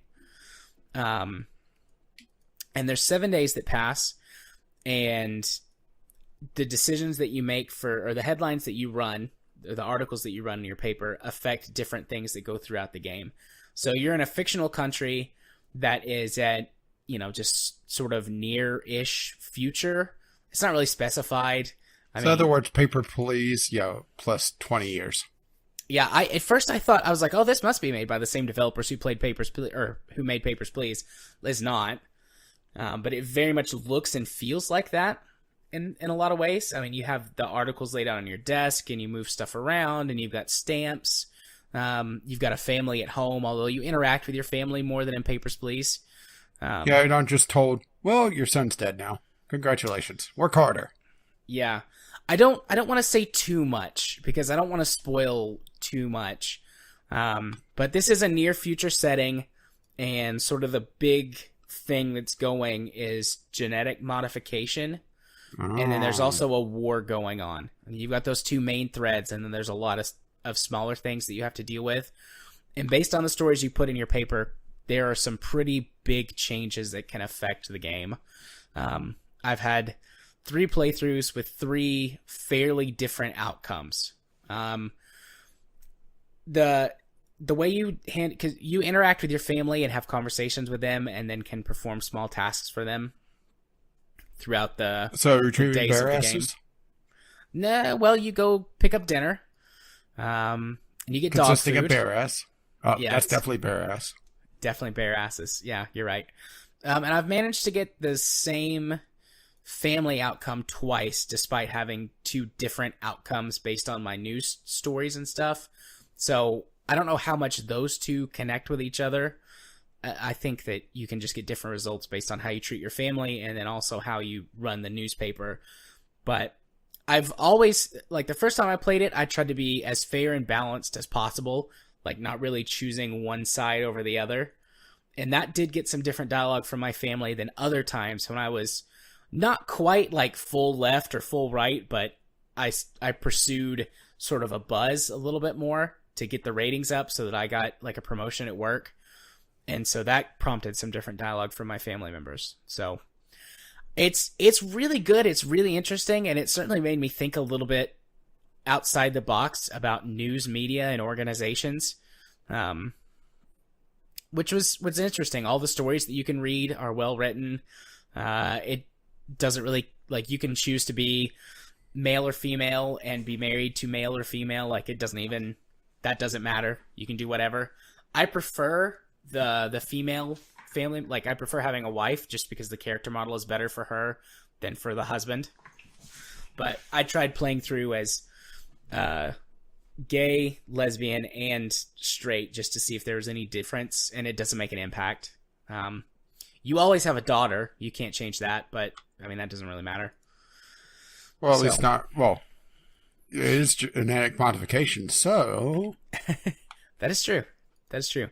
The game's only $3. It's definitely worth $3. I've already played through it 3 times. And I want to play through it at least 2 more times and go hard right one time and hard left one time and just see what happens with the story. But otherwise, I don't want to say anything else in case someone wants to buy it, just because I don't want to spoil the story. So I definitely think you should check. Everybody out there should check it out for like $3. And yeah, I tossed it on my wish list. I may pick it up over Christmas. Yeah. And I mean, if you're not sure, it'll go on sale, I'm sure, for like $1 at some point. Or this is the type of game to wind up in a bundle, I'm sure. So, yeah, something to pad out a bundle.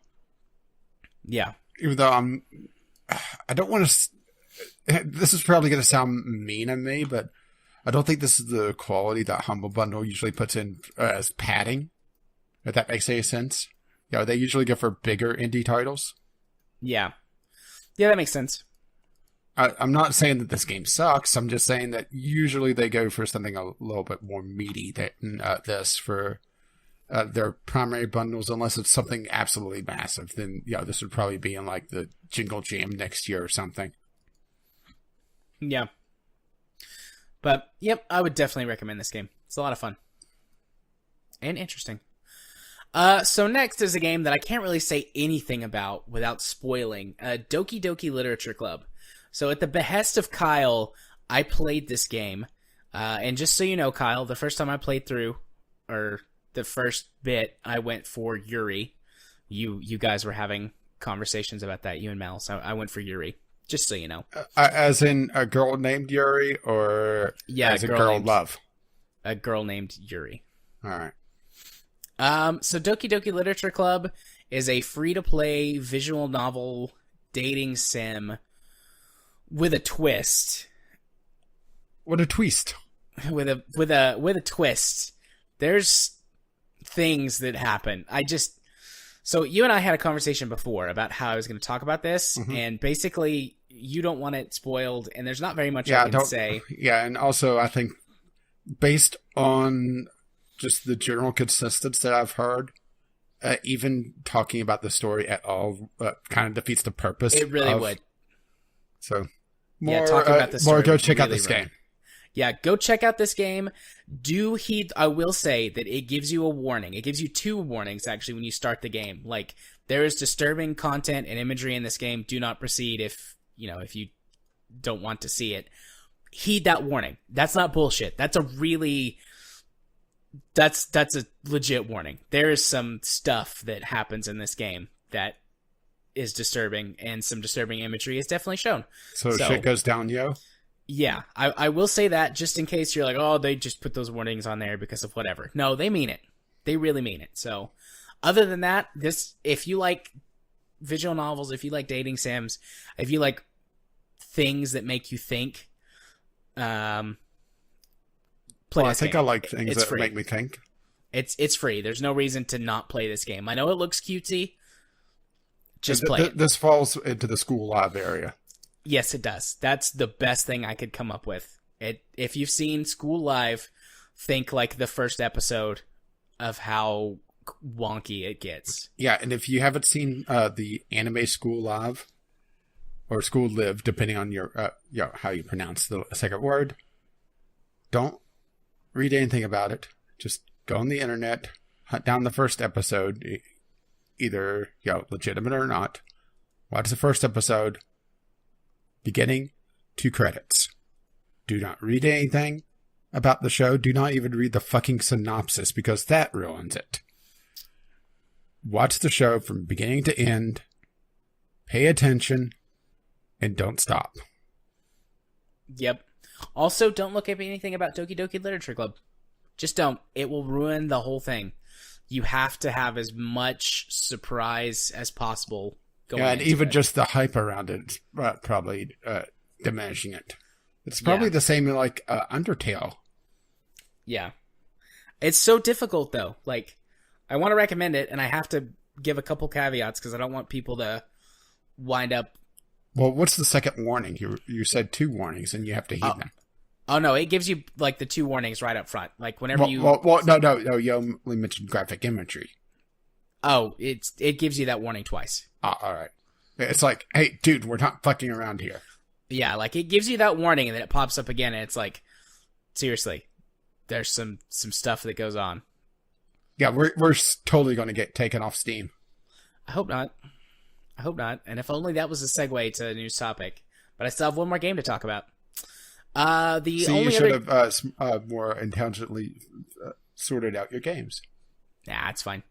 The only other game that I played this week that I can talk about, because KSP is Game Club game, and you guys don't want to hear me prattle on about Factorio anymore, is Elite Dangerous. So I haven't played Elite Dangerous in about 2 years.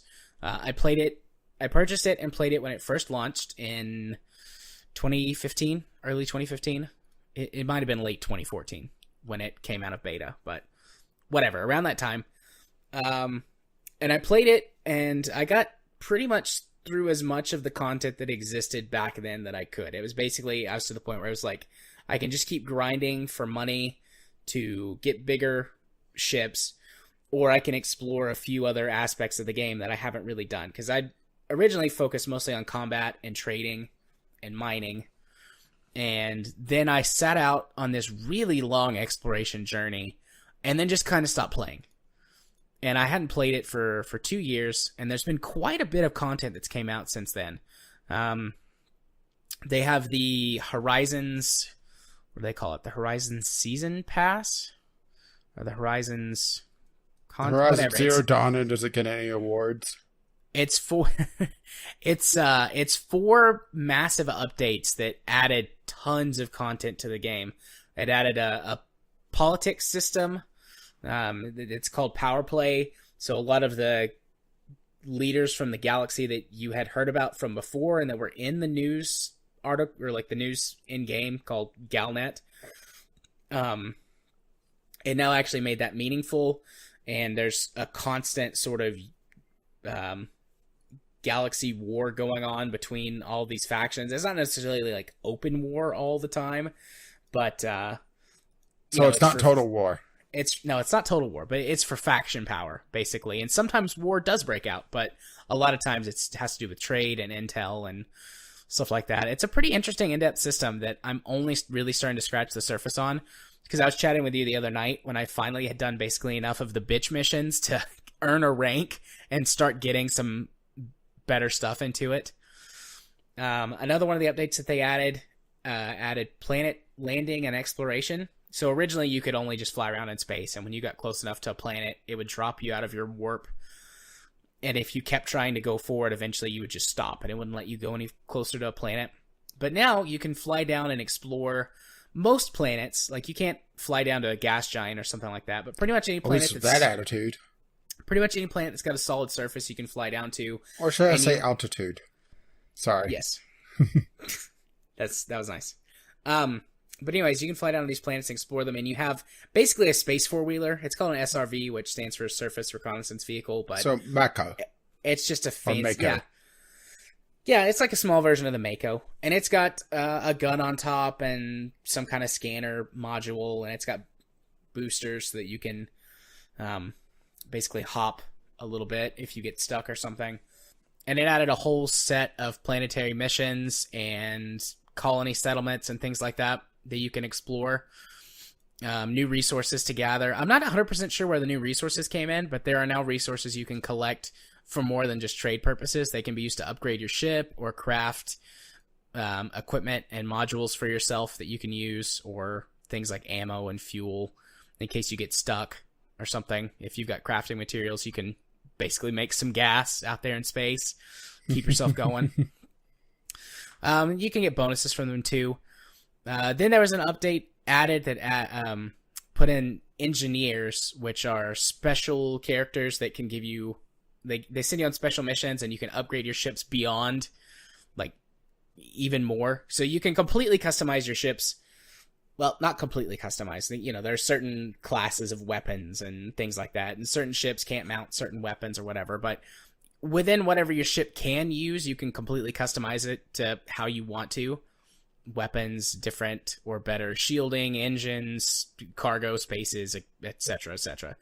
So the engineers allow you to further customize your vehicles and basically just allow you to put more powerful modules on them, essentially, so that you can get higher bonuses than what you could from just even going with top level equipment. And then there was One more update. I think it's the newest update, which I am definitely not participating in. The original Elite Dangerous. I mean, this is just a continuation of that series. It's not a special. It's not a spiritual successor. It's just the next game in the line of the Elite franchise. But the Elite that came out in the 80s and 90s had this alien race in it called the Thargoids. Gesundheit. And they had been saying for a long time that, well, initially they were like, yeah, we don't know if the Thargoids are going to be here or not. Remember, you killed them in one of the previous games. Oh, yeah, I remember that. Oh, wait, no. And everyone was like, oh, yeah, right. And then someone found their planet at some point, and then there started being, like, with the planet landing, and they were like mysterious signals you could find. In the most recent update that's just came out in the last month, the Thargoids are back and apparently and they're pissed. Are killing people left and right. So that's I'm avoiding that for now. I'm way behind the curve. Like when I quit playing, I had not the best gear, but you know, I was in the top tier of everything. But they've added quite a few new ships and new weapons, and with the new customization options and upgrades, it's just like, well, I'm behind again. Well, so, Jared, if your Thargoids are flaring up, there's an ointment for that. I'll have to go back to the doctor. Yeah, but your insurance isn't going to pay for that. Probably not. They've added other stuff too. You can now have fighters. Certain ships can mount hangar bays for fighter craft. That's really interesting. You can have crew now. You can have I think you can have player crew in your ship, so you can have multi-crew ships, and you know, someone's flying the main ship and someone hops in the fighter and goes and does stuff. And if you're on a planet, somebody can hop into the SRV, I think. But I've only played with Ghost Shark since I got back into it, and we basically, like, he showed me how the SRVs worked and the planet exploring, and then we blew up pirates for a while. Yeah, I have a feeling if I had any interest in playing this, I would be so far behind the curve. It would be just a slog. Well, the whole game is a pretty big slog anyways. I mean, this is basically... it's Euro Truck Sim in space. Yeah, I mean, this is a, you know, it's arcadey, it's fairly arcadey in style. Like, it walks the line between simulator and arcade. But in terms of, like, what you can do, it's not like... You know, it's just a big sandbox. And a lot of the stuff that they've added has made it easier to find, I guess, meaning or things to do besides just tool around and grind for the next ship. Because when I started playing, that's all there was. Just grind for the next ship. Explore the cool thing, grind for the next ship. But now with Power Play and the Thargoids and continuing Mission Alliance, which feels sort of like quests, and having like regional stuff, like personalities that are governing, you know, the different areas of space and stuff. It's made it a lot more, you know, I mean, you've got to buy into it. You've got to be into this sort of thing, which I am. I mean, I'm the biggest, I think, sci-fi person around in this show. I don't know. There's a couple. Well, maybe you should go on diet. There's a few of our friends that I'm sure give us a run for my money. Give me a run for my money. But, you know, I mean, I buy into it, so I really like it. By the way, I played for Federation, the Federation out there, anyone who cares. If you're on the Empire, fuck you. And if you're in the Alliance, we're cool, bro. Just don't come into my territory anymore. All right? So, just had to get that out of the way. Picard, Cisco. You're not Janeway, are you? I did like Janeway. I think I was the only one who did. Well, to be fair, there are several versions of her personality that you could choose from. That's true. But anyways, I mean, the game is gorgeous. I wouldn't touch it if you didn't have at least a joystick or a flight stick. I wish I had a HOTAS, but I don't. So I kind of use the keyboard for my Katie model. would be really pissed with you then. I think if, depending on how Christmas goes and the new year and how things play out with my clinic setup, I think HOTAS is going to be up there. Because the thing is that my life has changed so much since I played this last time. I like having a game that's a constant that I can go to now to play. And it, you know, I've had various games for that at various points in my life. But this year, really, I have just found comfort in playing a game for long periods of time. So I think Elite might be that. I've got a head start on all the content, the new content, because I played before. I had, I think, more money and ships than Ghost Shark, despite the fact that he's played more and more recently than me. So, I've got a jump start on all that content. So basically, I'm just getting into the new systems and learning them. And there's quite a bit to learn. I mean, there's a lot of little stuff that I haven't even mentioned. Like there's, you can do transport missions for people now. And there's different types of those, like sightseeing. You can basically be like a party barge and just go to places for rich people, or you can transport like refugees or soldiers or stuff like that. They've added a couple of different ship classes, much larger ships that like frigates and corvettes that you can get, which have obviously a lot more power. It can do lots of different things, but they require a lot of faction rank to get them. I think you have to be a rear admiral to get the Federal Corvette. And we know how you are with it being a rear admiral. Yeah, I'm just an ensign right now. I got a long way to go. I can get the Federal gunship, which I think I'm going to do. I don't know how much money it costs. I haven't went down to the station where it is to look for it. But, I just had a thought. This game with the Steel Battalion controller. That would be really good, actually. That would be fun. I mean, that's kind of like what a HOTAS would be. Do you know what a HOTAS is, right? Yeah. Okay, yeah. Essentially throttle, isn't it? Yeah, it's hands-on throttle and stick. You've got a flight stick and a throttle, and usually both of them have a lot of buttons on them. So I want one of those. But anyways, there's a completely new mission system. There's a bunch of new mission types. The mining system is much improved from what it was when I played before. Yeah, basically this is going to be your Warframe. I think so. I think this is going to be my Warframe. I like how they do their DLC microtransactions, whatever you want to call them. There's no loot boxes. Everything is 100% cosmetic. Ship skins and little funny stuff. Like you can get bobbleheads for your dashboard, and it's Christmas, so you can buy Christmas lights if you want to put on your ships. And stuff exactly like Warframe then. Yeah, it's exactly like Warframe. There's also now commander customizations, because why not? I mean, you're never out of a seat. Like, you're never out of the pilot seat of something, but you can completely customize your character with clothes and glasses and baubles. My guy has pink hair. I was about to say, what, are you going to have a pink mohawk? I have pink hair with a black beard, a pink mustache, and dark red lipstick. It's my guy. His portrait looks like, when you look at him, he actually looks really bad, but you never see him. You only see the portrait. So the pose that he strikes in the portrait makes him look like a sassy rebel. It's great. I like it. But yeah, Elite Dangerous is a lot of fun. It's gorgeous. It runs really well.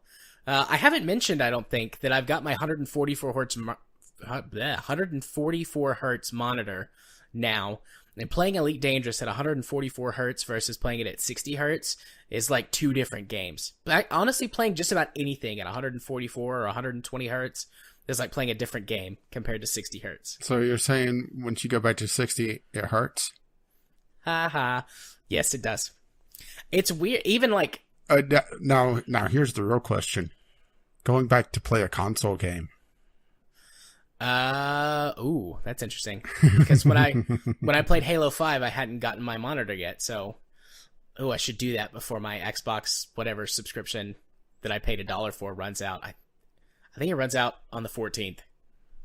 Well, there's your assignment for next week. But even like browsing web pages and stuff, just like scrolling or moving my mouse around at 144 hertz is crazy compared to like whenever I get my laptop, because it's only got a 60 hertz display. And it's like, whoa, I used to think that this was awesome. Listen to me being all smug about my 144 hertz monitor. Oh, easy there, TB. A lot of games I find a compromise on, because I've got a pretty good rig, but it was built around 1080p 60 gaming, so I have to turn down graphics settings to get higher than 60 or 70 FPS for most games, which I'm fine with, but there is a good balance to be struck. But some games, like, I mean, Elite Dangerous is either super well optimized or something, because it runs at ultra settings at 1080. Probably not really heavy on the CPU. Yeah, that's usually the bottleneck, to be perfectly honest. Yeah, it does between 100 and 144. There's certain instances I get into, I'll see that my FPS counter dropped like 100, and then it'll pop right back up to 144. It's usually during a transition, like coming out of warp or something. But, yep. I could do 120, but I'm never going to be able to have a monitor that's less than 120 hertz for the rest of my life. It's crazy how much of a difference it makes. Well, like, I mean, I'm not. Well, I guess you could just throw away your consoles now, because they typically target 30 FPS and try to make the games all shiny. Yeah.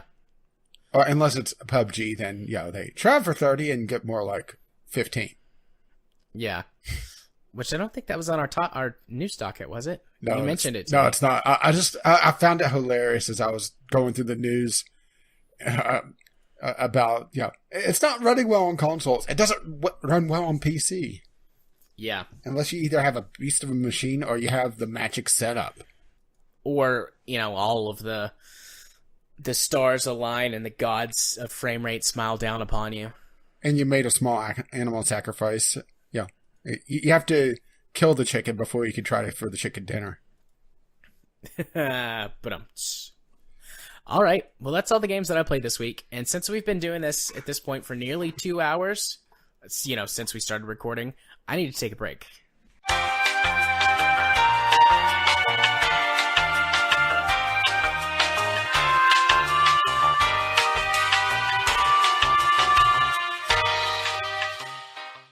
All right.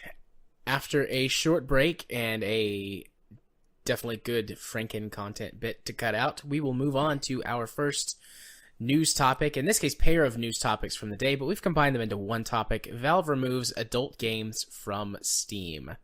There were 2 games with more adult themes, shall we say, that Steam... One of them was removed, and the other one said they weren't going to put it on, right?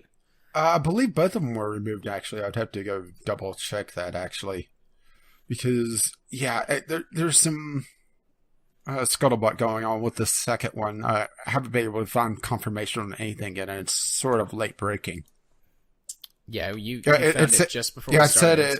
It said it was banned from Steam, so I imagine that it wasn't on yet, but yeah.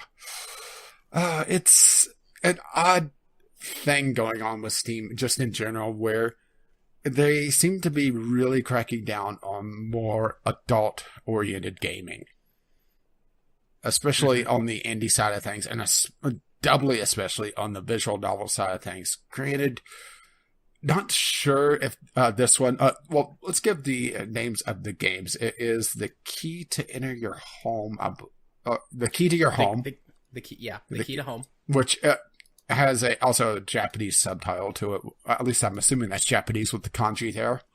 And the other one is You Must Be 18 or Older to Enter. So, we pretty much already see where it's going with the second one. But the first one was removed from Steam because Steam thinks that its primary audience is a bunch of pedophiles. At least according to the developer. Yeah. So this first game... Yeah, let's go with the first one first. Key to Enter Your Home. And I typed that Japanese, whatever it's called, into Google Translate. The Key to Home. And it says no key is for that. Okay. So the Key to Home, no... I don't know. Doesn't really matter.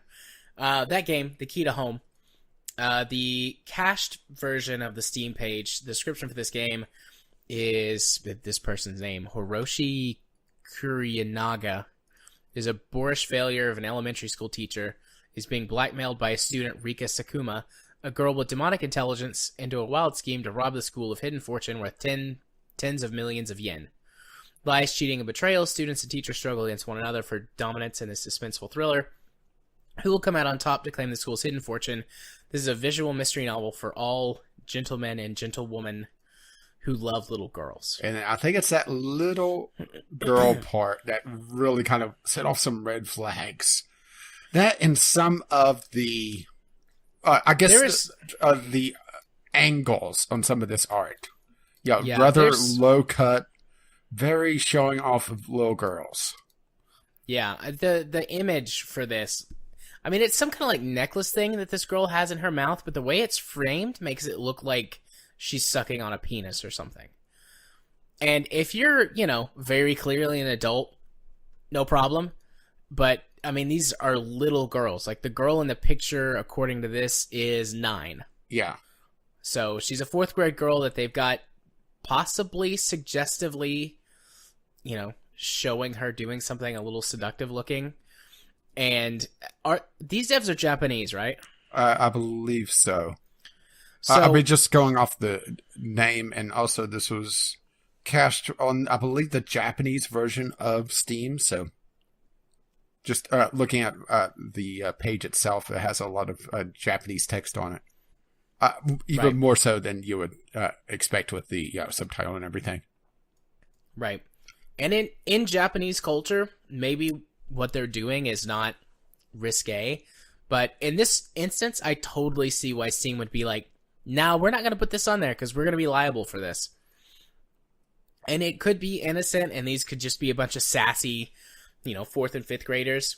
I've known a few sassy 4th and 5th graders. I've worked with a few of them in counseling. But you have to be careful how you depict children in any medium. And if Steam, I mean, I'm getting some weird vibes off of this just because of what I've been shown. That says something. With, I've got no context on this stuff, and it's throwing off some weird vibes. And, and there's also the stigma just in general with visual novels already. Yeah, a certain segment of gamers view visual novels themselves as porn games. Granted, there are more than a few porn games that are visual novels, but that doesn't mean all visual novels are porn games. Yeah, there's plenty of visual novels that don't have any nudity or suggestive or provocative content at all. And then there's lots of them that have it, but it's just in there. It's not the focus of the game. So, I mean, we played one on Game Club. Yeah. And I've played many outside of Game Club. But, Steam pulled this game, and the developers posted, what was it, on the Steam community forums? Yeah. About it. And this is one of the developers. From their side what happened. Yeah, which, it's a really strange thing that Valve is policing such hardcore on this without even talking to the developers. Because it seems like they hit them completely out of nowhere. At least that's the vibe I'm getting from this, really. Yeah, it seemed like Valve contacted them, or they say that Valve contacted them and asked for context on the game, basically. Yeah. And they provided that context, and Valve decided to remove the game from their... So, I mean, I don't... Number one, Valve has the right to... remove any game from their service for any reason whatsoever. Yeah, but that doesn't mean we have to support them in it, right? Right, that is true. And as much as that, sucks a lot of times, I do wish that Valve did more curation. And this is one game where I'm going, well, maybe I would want to see more on what's totally going on because the store page doesn't... It's very mysterious on what this game is by design because this is a mystery game. But I totally see why Steam would want to remove this or why Valve would want to remove this. And as someone who works in an industry where liability is a huge deal, I get that. And I'm not going to say anything bad about this. Unless we find out later that there was literally nothing wrong with this game, just some weird imagery that probably is fine in Japan and just is less accepted by Western culture. But... Well, I mean, I doubt Valve will say anything about it. Yeah, based on this, on the message, which granted, this is coming from a developer, so,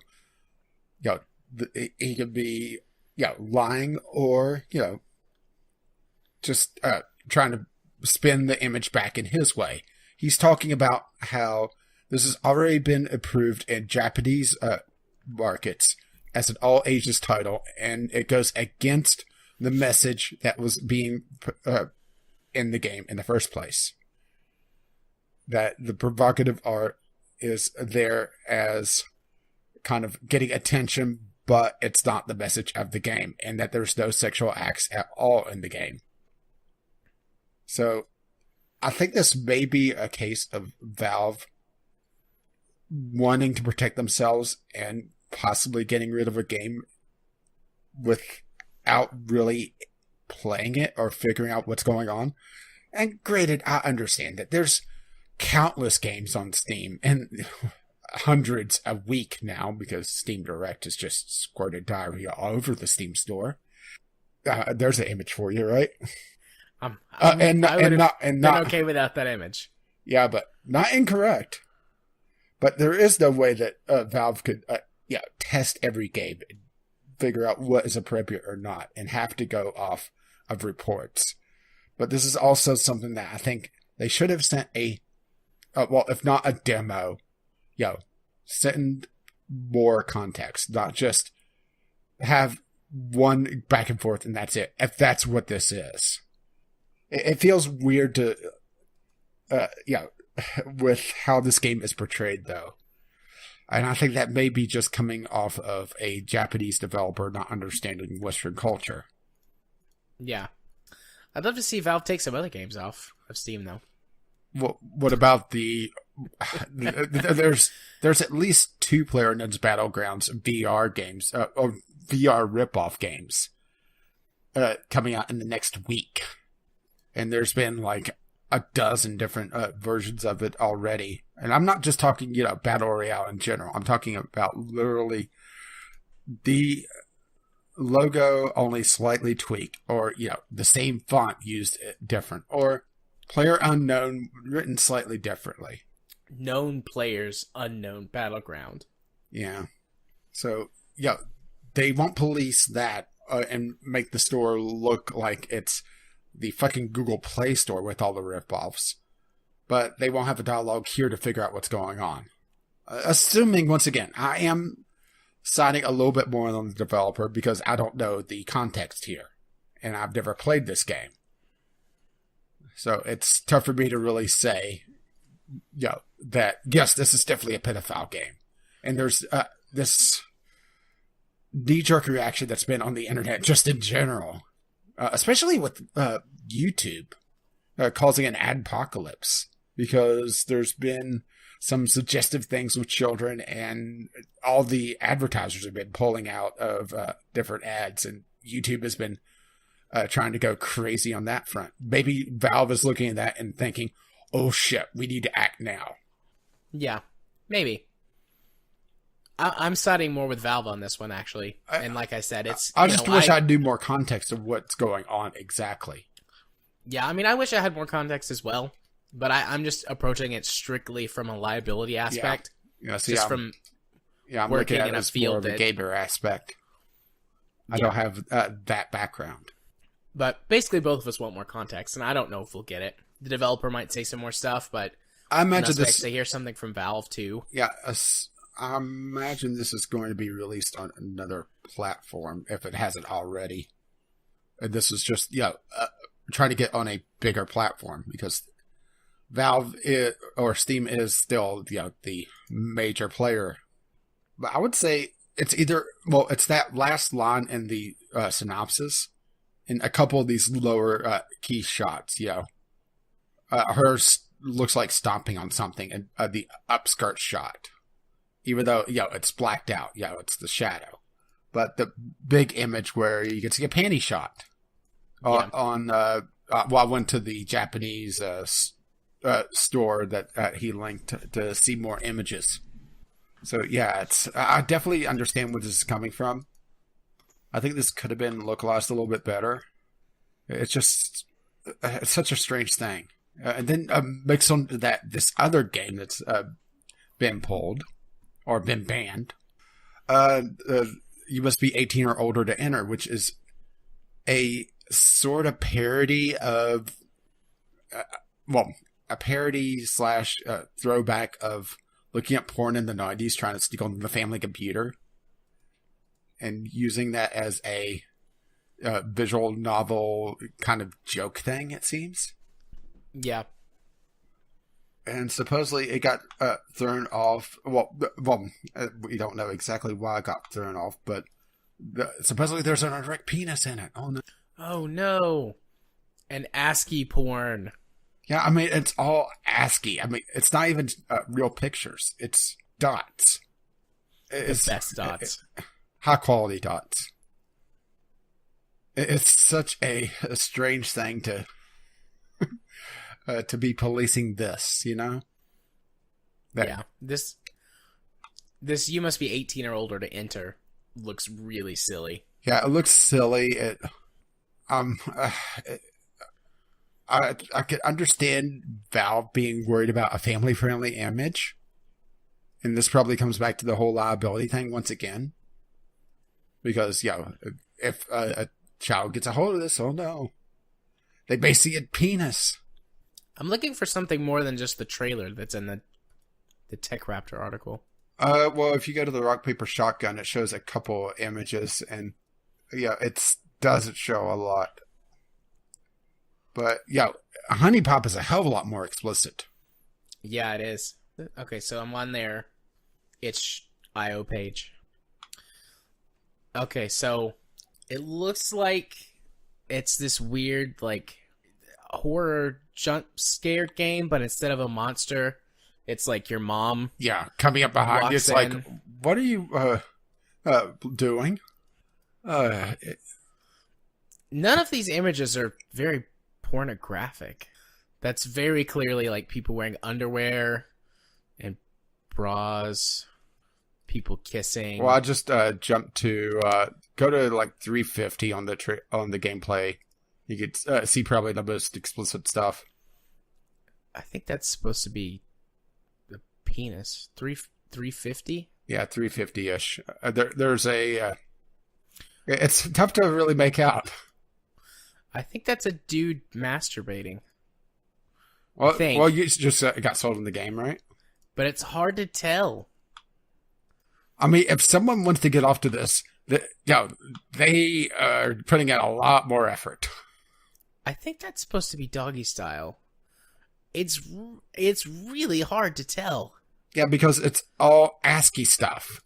Or not quite ASCII, but, it's made of dots, and it's made to be a low resolution sort of image in black and white.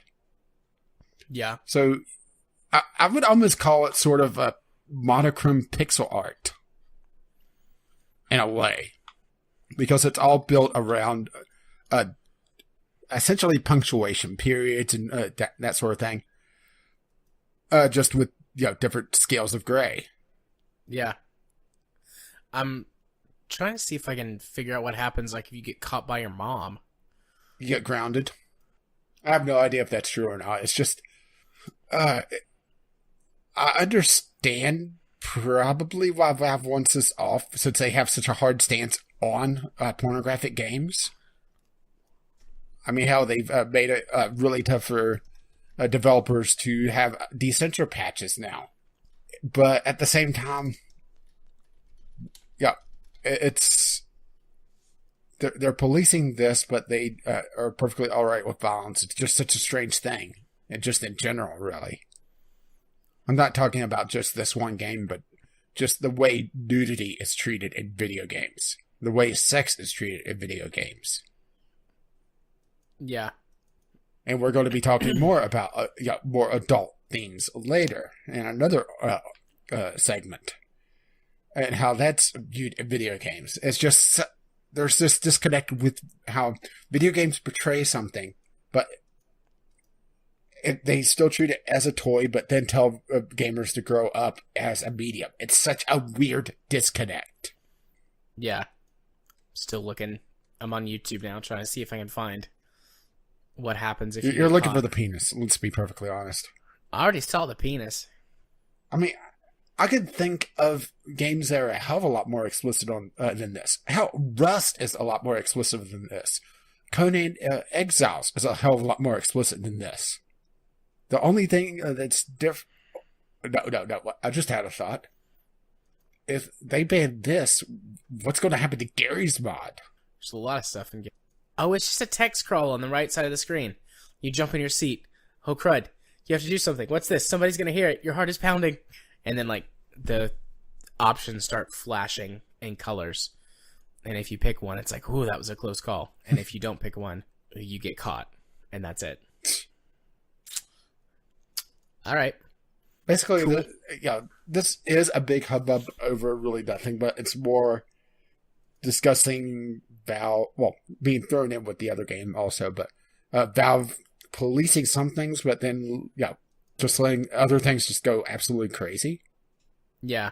But this is also what you get when you open up the doors. Such a weird thing, isn't it? Yep. Are we done here? Yeah, I'm not. I'm done. I was just like finishing, like scrolling through a couple more YouTube videos. I'm sorry. I'm just taking this all out of context and putting it in a different context. Yeah. Yeah, I'm done. No, I don't. Yep, I'm done. All right. Next on our topic list, then. Loot boxes, legislation, and video game business models. So we've got another mashup of a few things. Yeah. Few topics. Mostly, I would say, surrounding the beginnings of legislation in the U.S. around loot boxes. And also an interesting article from the UK talking about loot boxes, or in-game gambling just in general with kids. Should we start with that one? How they're finding 10% of children are using this now. Or gambling on in-game items is the title. It's a very scary number when you think about it. 10%. Yep, 10% of kids. Between, is this ages? Yeah, between ages 11 to 16. Mm-hmm. With 45% of 11 to 16-year-olds being aware of skin betting, and knowledge of gambling practice skewed more in the male direction, with 59% of boys being familiar with it compared to 31% of girls. Granted, this doesn't say they're participating, but just being aware of it. Yeah, well, below that it says 11% acknowledge that they have played gambling-themed games on their smartphone or tablet. Which would be, I assume, just more like traditional loot box, air quotes, traditional gambling stuff, like slots or Texas Hold'em or something like that. Yeah. I think as this entire thing unfolds and EA's Pandora's box just spews out more stuff, and the government starts taking governments in general, I guess I should say, are taking a closer look at this, I think they're going to realize just how crazy things have gotten with both loot boxes and just all the microtransaction gambling themes in general. But loot boxes, I'd say, is probably the forefront of this, really. Where things are absolutely insane. And, well, you've talked about how the kids you've counseled in the past have, dropped tons of money and, really thought nothing of it. Yeah, kids would spend their entire allowance every week on loot boxes and Call of Duty and just wait for the next week and spend more money on it. Probably, I mean, I had one, they were two brothers that I was working with, and they both liked to play Call of Duty and other games. Both of them spent all of their allowance, which was like $25 a week for both kids. So these kids were spending $50 a week on loot boxes in Call of Duty. And I worked with them for 9 weeks. Just changes in caseload and stuff. They were transferred to someone else. So in that 9 weeks, that's $450 that these two kids spent on. Damn.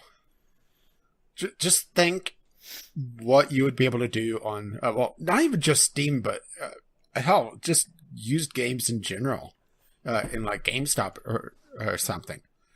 $50 a week between the two brothers. Yep. I mean, that's a hell of a lot of games. And that's not even counting, going, smarter playing, going with Steam, going with sales, that sort of thing. but they're just caught up in Call of Duty and in the loot box scheme, and they have that addiction almost. Yeah, I remember being a kid buying video games, and I would they have an allowance but I would spend probably 50 or 60 bucks a month on video games, and I would go to GameStop and I would buy used games and stuff like that. And I had GameFly for a while. I mean, I was getting 3, 4, 5 games a month, especially when I was really big on getting my gamer score up on Xbox Live.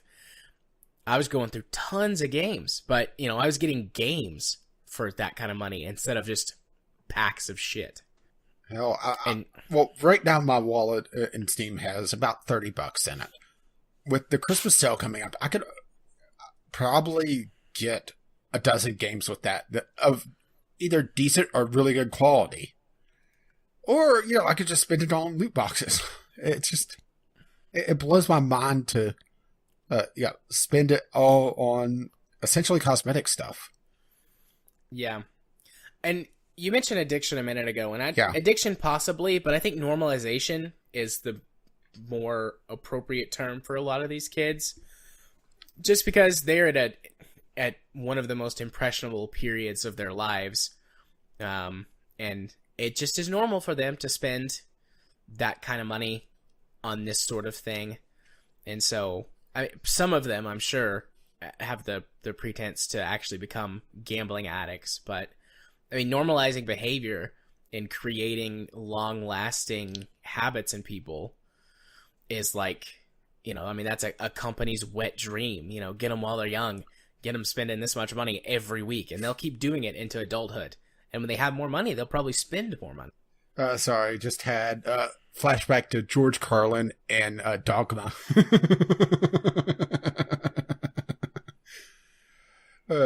Get them while you're young. Oh, only if we had the tobacco company's numbers.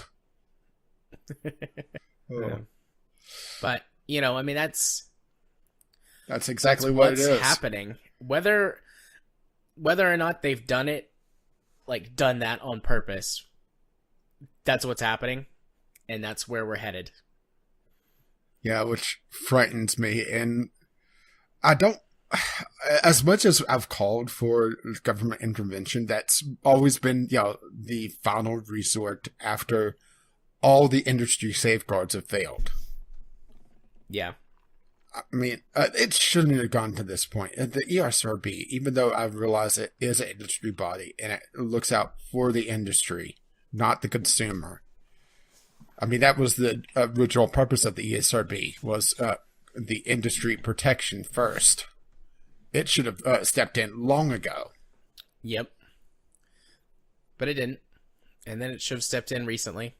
So now we've hit the point where that people are saying, it's really bad when you're going, I want you, government, to get involved because everyone who's supposed to be doing something is sitting on their hands, and we see this being a problem. This is going to be a major problem in coming years if it doesn't change. All of EA's major titles this fall, and I'm coming with the UFC thing going on, has had a major focus on loot boxes. Battlefront had it, Need for Speed had it, to the point where it was a fucking slot machine. And if you wanted to avoid the slot machine, well, one of the reviewers I really trust on YouTube was talking about how he had to sit around in the parking lot of the shops and wait for the shops to cycle their goods every 10 minutes to slowly build up his car, because that's the only way that the cars are built up, is by incremental upgrades on the car, or you just spin the wheel of the slot machine. And when a major focus of the review is on that, well, that's not exactly need for speed, that's need for parking. And then the whole thing with the UFC and that beta, where literally every single move, from the biggest combos in the game to the normal punches, have a tiered, essentially star card for, since Battlefront is the big thing about this, star cards to level up, where if a guy gets lucky on a draw and his basic punch is higher level, he hits harder than you. Created this is in sports games, and sports games have already normalized this, which is really scary when it's spilling over into more core games, I guess would be the proper term for it. Yeah, because it's already been normalized in FIFA, and the FIFA players are starting to see that it's not the normal thing in gaming as a general, gaming in general, and there's this sort of natural division between sports games and, I hate using the term normal games or core games because it kind of makes sports games seem less important, but it's a more isolated culture between the two. Yeah, and that barriers with Battlefront 2 has kind of come down because Battlefront 2 is pretty much the same idea as FIFA Ultimate Team, where you have this loot box system to generate your progression. And that's the same thing from everything I'm told, because I'm not a soccer guy. Oh, sorry, football. Football. I'm not a soccer guy, so I don't follow FIFA. I never played a FIFA game. So, this is all anecdotal stuff. All secondhand knowledge. I've played FIFA. Katie, that's one of the only video games that Katie likes because she played soccer in high school and college. But because she's bad at video games, I win every match. And I bet she loves that. Nope, she doesn't. I was being sarcastic. She's like, why do you always win? I play soccer. I was like, yes, but I play video games. This is not soccer. This is video games. I'll get soccer for the Connect. Yeah, I mean, if we went out in the yard and tried to play soccer, even though she hasn't played in a number of years, she'd still kick my ass. Wow, you're having a heart attack on the sidelines? Yeah. Call ambulance. Is it halftime yet? Oh, but yeah, there's just been this normalization in the sports area, and it's Battlefront is well, I called it the Pandora's box, and that's really what it is. It's Pandora's loot box. Hey-o. Oh, it's just such a scary thing, and it keeps on giving and giving and giving to the point where U.S. lawmakers are wanting to restrict games that have these gambling mechanics in them, the loot boxes, and some other mechanics, because this is going to spill over beyond just loot boxes, to be perfectly honest. Yeah, I'd say microtransactions will come under scrutiny as well. DLC and expansions will probably get out. Unscathed. Yeah, I think expansions are perfectly fine. DLC in general, it's going to depend on what happens with it. But lawmakers want to put a hard cap, like it's tobacco or gambling in just in general, and put it, if you're under 21, you cannot buy this. Yep. And that's going to scare off a lot of big publishers from this system if that goes into place. Because, I mean, I don't know what the biggest gaming population is, because you see different studies going around saying, oh, it's middle-aged whatever, and oh, it's older people, and oh, it's younger people. I think it really depends on both game and genre. I agree, but regardless, kids and teenagers, people under 21 are still a huge chunk of the market. So... And, well, they're also the captive audience, because children crave repetition. They have this rut that they go into, and they'll play the same game over and over and over and over and over again. And if they're able to monetize that repetition through loot boxes and microtransactions and DLC, that's extra money in the pocket. And we've heard the term time and time again: money on the table. They view people sticking with the game but not buying DLC as leaving money on the table. So they want to try to make it as enticing as possible. So I completely understand why they're trying to push, this, loot box system into progression, because if it's purely cosmetic, someone like me who, maybe will get a cosmetic thing once in a while will be, I got the shiny hat that I liked, and I'm good. I don't need that anymore. I'll just do my normal progression. Yeah. I also don't usually care for cosmetics. If I get something, I'm like, oh, that's nice. But I usually don't want to spend money on cosmetics. Yeah, that's kind of how I liked Battle Right, is that they give you a lot of cosmetics really quickly, actually. Poses, mounts, that sort of thing. But you also have the ability to buy them with in-game currency. Yeah. What was the third part of this? Warframe, because Warframe. Yeah, there was an article talking about how Warframe handles their monetization and how it's essentially loot box free. I mean, they do have the login thing that occasionally will that gives a random thing, but that's login bonus, which is a different system. Even though, the login bonus in Warframe is essentially a role of a loot box. And this is partly, yes, I am going to rag on Warframe a little bit, but it also ties into how loot boxes work, and partly why regulation on them is going to be so important is that there's such a thing as changing the odds, where if you have bad rolls for long enough, or if there are numbers behind the scene, see that, okay, you're less likely to buy now because it's been too long, it pushes the odds up. And Warframe does the same thing with their login bonus, but that is really the closest analogy that you get to the loot box system in general.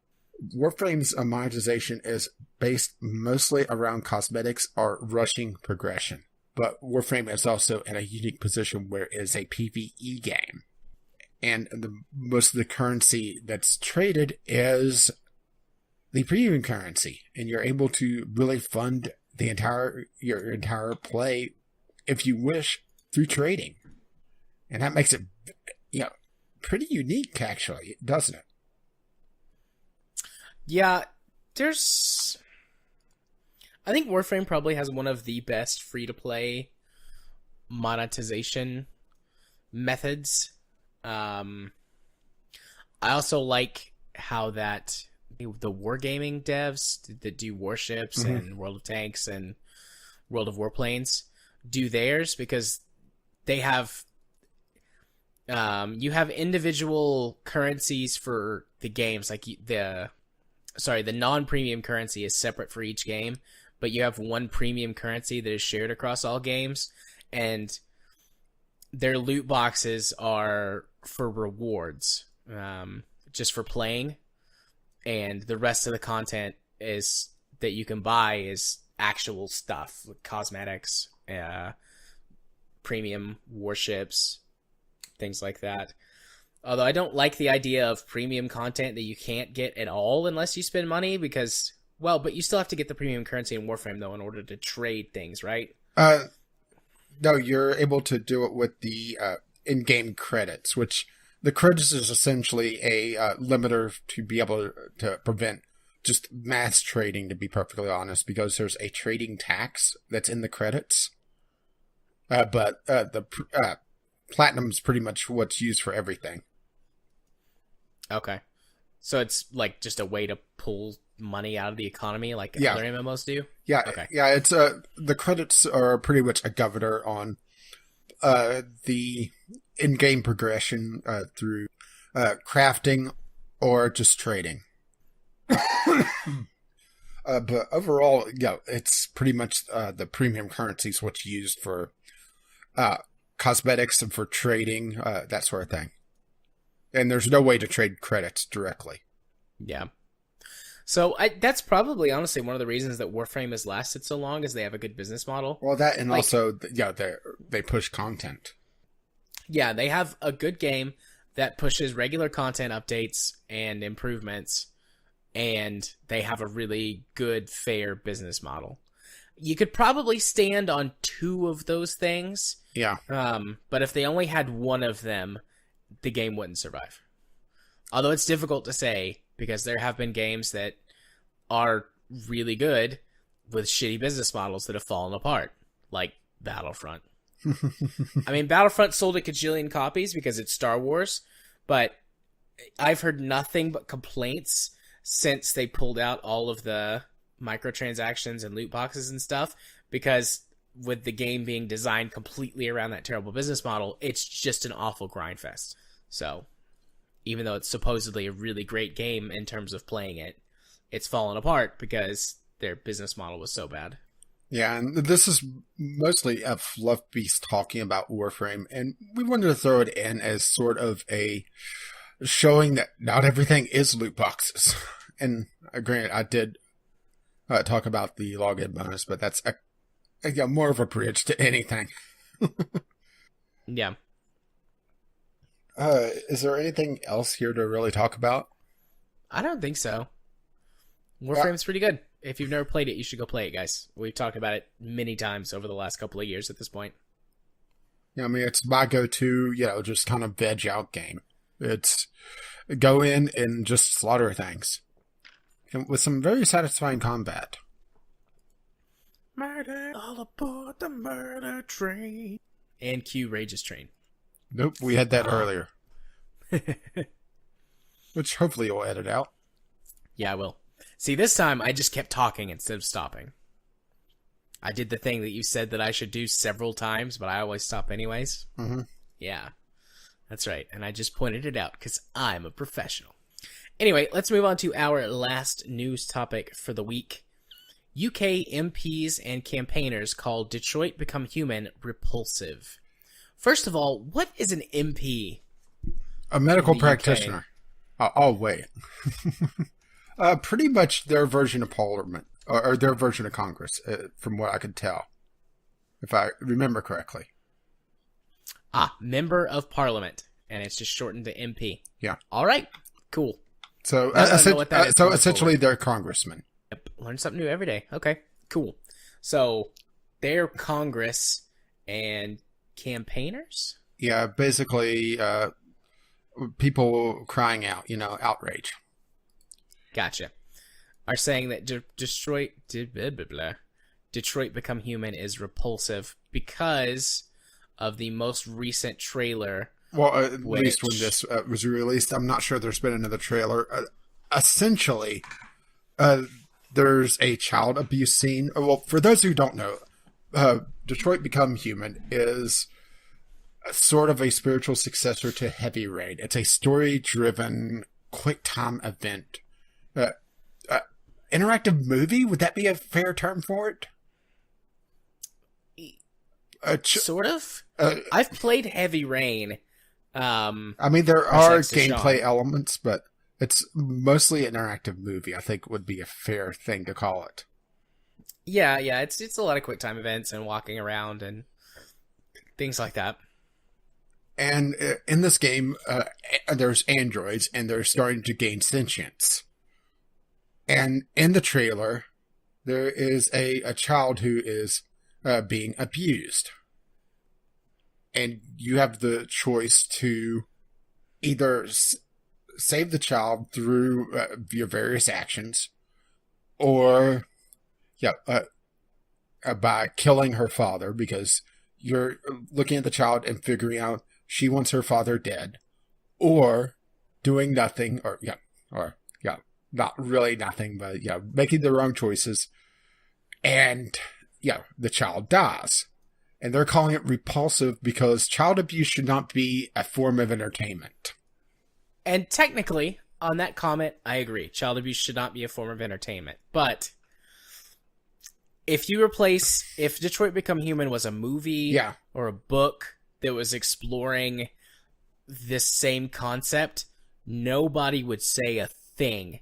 Yeah, they'd be like, "Oh, this is such an interesting work of art that takes this unique perspective on blah blah blah blah." Yeah, here's the actual quote. All right, It is completely wrong for domestic violence to be part of a video game, regardless of what the motivation is. Domestic violence is not a game. It simply trivializes it. I worry that people who play this themselves have suffered abuse will use this game to shape the way in which they deal with their abusers. Right. So I'm just going to ask my Android to help me. This just screams out of, well, I'm just going to use the term congressman because MP still sounds foreign to me because, well, it is. It is. But, yeah, this is a legislator seeing outrage of people being upset at a video game for portraying a touchy subject and, you know, writing off video games because they're video games. Right. So, how are games supposed to grow up and become a more mature medium if they can't deal with tough subjects like, oh, I don't know, domestic abuse? Yeah. And this isn't glorifying it. No, it's not. I watched this trailer and I cried. But that is because I have a deeply personal connection both as a person who was abused as a child and also to many people that I've worked with who have suffered abuse as children or did currently suffer abuse.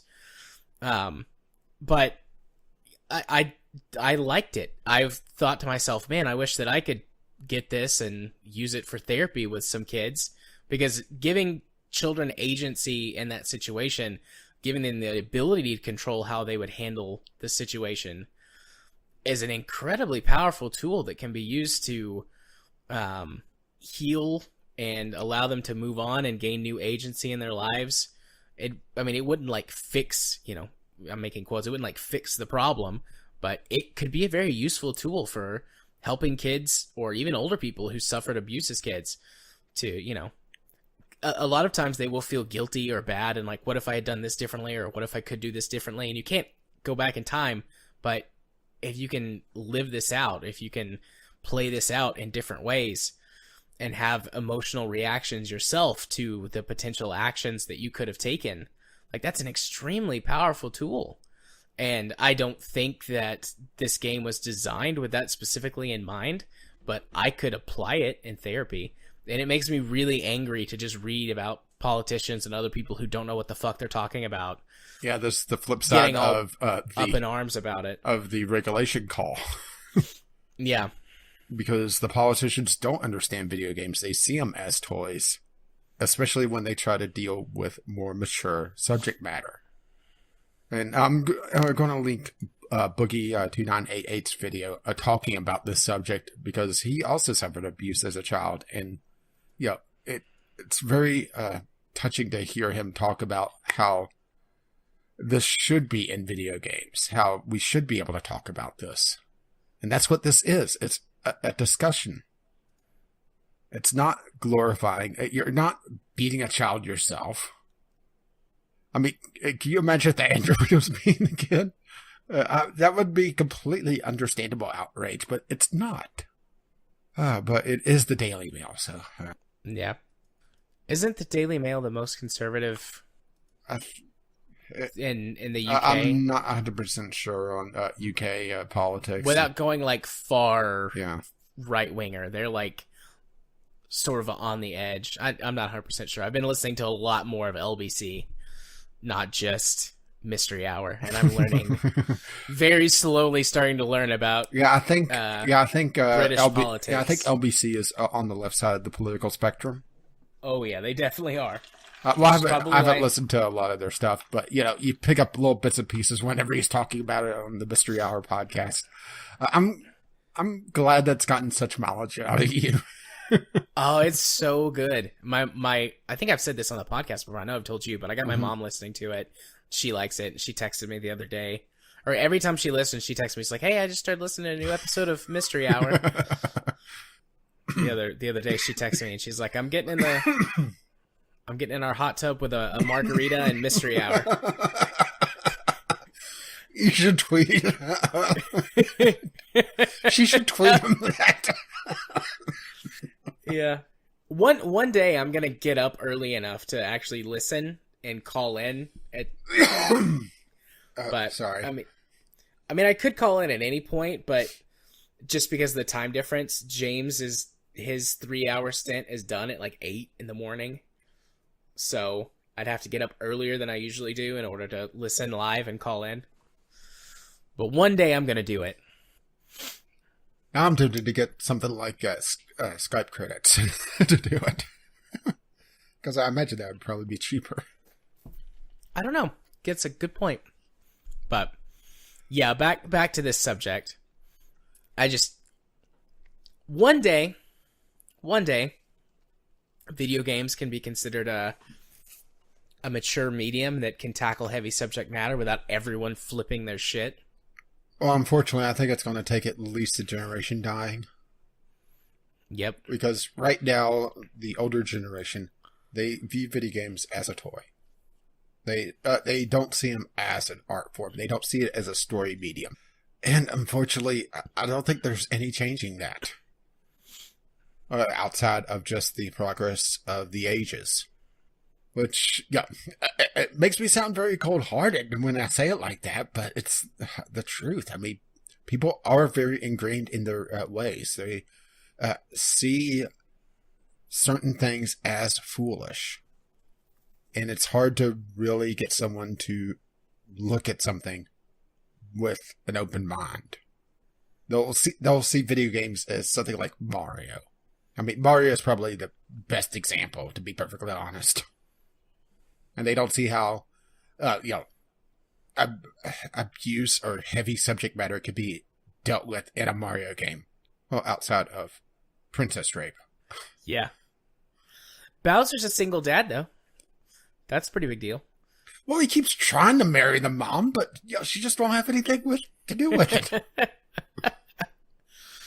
Oh.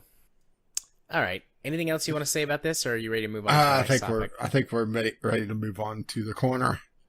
Okie dokie. Well, yep, we are going to move on to our community corner this week, and we received an email. Yeah, Yay! the poor moths, they didn't know what to do.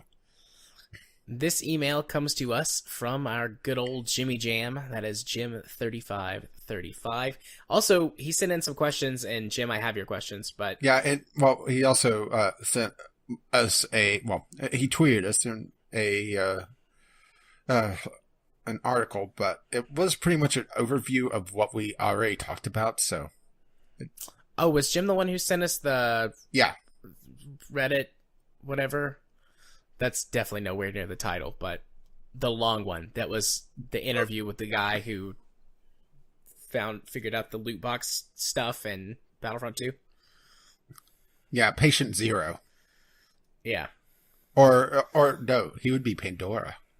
But yeah, if you understood what I just said then, while I was like talking in a circle, good for you. But we are now going to go through. I will start. He says, Jim, with all the talk of loot boxes and predatory microtransactions, I feel the need to bring up what I think of as a superset of bullshit monetization models. That is paying for in-game consumables. Oh boy. Paying for things that don't last forever may not seem like a strange or bad idea at first glance. After all, we consume plenty of things like food, concerts, events, TV, subscriptions, etc. that you don't get to keep forever. Even the roots of gaming had us feeding quarters into arcade machines for a limited amount of time. The incentives for companies change when you tie game mechanics directly to money. This inventively leads game mechanics changing to increase the amount of money they get. It's not a new phenomenon. This was clearly apparent to me when playing arcade games versus PC and console games in the 90s. Games employed a plethora of cheap tricks to get you to lose as quickly as possible. When you pay for a movie, you expect to be able to see the entire movie. However, with a racing game, they employ a bullshit checkpoint system to add time to a very short countdown to you losing the game. This pretty much guarantees that you wouldn't ever finish a race unless you were either exceptionally good and knew all the tricks or kept feeding money in to continue the game. Modern games still fall prey to the same incentives. A great example is Grand Theft Auto V Online, which constantly nerfed decent money-making activities in the game in order to sell more shark cards. Battlefront 2 without microtransactions revealed itself to be a horrific slog to unlock heroes and progress in the game. For Honor had a pay-to-win gear upgrade system. The examples of compromised design go on and on. But what about the rebuttals of investment banker types who have claimed that games are still a cheap form of entertainment when you calculate the cost per dollar? We've actually made this argument. Specifically, I made this argument. Compared to the cost per hour of a movie, games do come in cheaper if you play a ton of them. However, that ignores the fact that most gamers don't have a nearly limitless supply of investment income like bankers do. If games cost $7 per hour to play like movies, then you can bet most people would not spend 200 hours playing Skyrim. And then quick math, that's $1,400. What these people fail to account for is that time equals money. The cost of the game is not just what you pay for it, but also how much time you spend playing it. This means that the cost of a game increases the more you play it, even if you don't pay any more money. This means that to get good value out of a game, you need to be enjoying yourself at certain levels, or at a certain level. Excessive grindy slogs like Battlefront 2 or GTA 5 Online dilute the enjoyment per cost so much that it becomes terrible to play. This isn't by accident, it's by design. They want you to give up and pay to avoid the horrible aspects of the game they built. This isn't restricted to video games either. Carnival Games mastered this practice long ago. As long as you have additional revenue tied to in-game consumables, you will have a compromised game mechanic. Regards, Jim. I do think I said that with the dollar per hour ratio that it doesn't, if you're not having fun, then there's no point. But if you are enjoying a game, like I enjoy Skyrim, so that's a really good value proposition because, paid for it and then played it a gajillion hours. And then when I wasn't having fun anymore, I stopped playing. But, I mean, there are people who do buy a game and are like, I'm going to play this game for 200 hours and get my money's worth. Yeah. Or this is the only game that I'm buying for however long. And then, nothing is ever free. Even if it costs you your time, that's still something that you've had to pay. And you have a finite amount of time. Because eventually, sadly, we all die.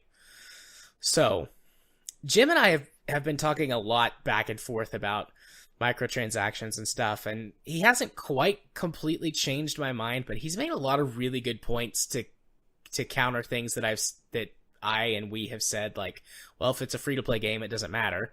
Like, that's the cost. But he's like, well, it does matter. And he's been making this argument a lot with me. Like, you're saying your time doesn't really cost you anything, but it does. Because, you get old and you die. And that's not all of the argument. I would probably need Jim here to go back and forth with me because I'm sure I will have forgotten a point or say something wrong. But also, paying for in-game consumables is not something that I have thought about very much, but I do know a couple of games that do it. Yeah, World of Warships is one. Well, you can buy all of their camos for your ships, and you can buy all of the flags, but they're all consumables. So you get 100, and then when they're gone, they're gone. You have to buy more. Well, it's a rarity in paid games, but it has popped up every so often. I believe it was Dead Space 2 that had their crafting system tied to a option to buy just the crafting parts outright. And this is a horror game, and you're able to skip a progression system and make yourself more powerful. That kind of flies in the face of the entire theme of the game, doesn't it? Yeah. And I believe the latest Deus Ex game also did that, where there was a buy-in consumable system. But it's a rare thing because people are pissed off by it, at least in paid games. Yeah. And I know I avoid World of Tanks because of the gold ammo. Yeah. Yeah, I'm really glad that hasn't made it into World of Warships. I don't know if it ever will, but would you consider things like in Warframe, where you can pay and buy the little things that give you boosted XP and credits? What would you consider those to be? Would that be a consumable, but you could also get those just in the general way of playing. And I'm not talking about trading it for the currency. That's also part of the login bonus, and it pops up every so often as a guaranteed login bonus. So it's kind of, yes, it is a paid consumable, but at the same time, they also give it to you. The first taste is free. Yeah. Jim, I have a question for you. Uh-oh. And you can talk to me about this outside of the show, but I think it would be good for other people to hear the conversation as well. So maybe you could write back in with an answer or I don't know, give me something to be able to say into the show. But what are some free-to-play games that you consider good and or fair and or worth it?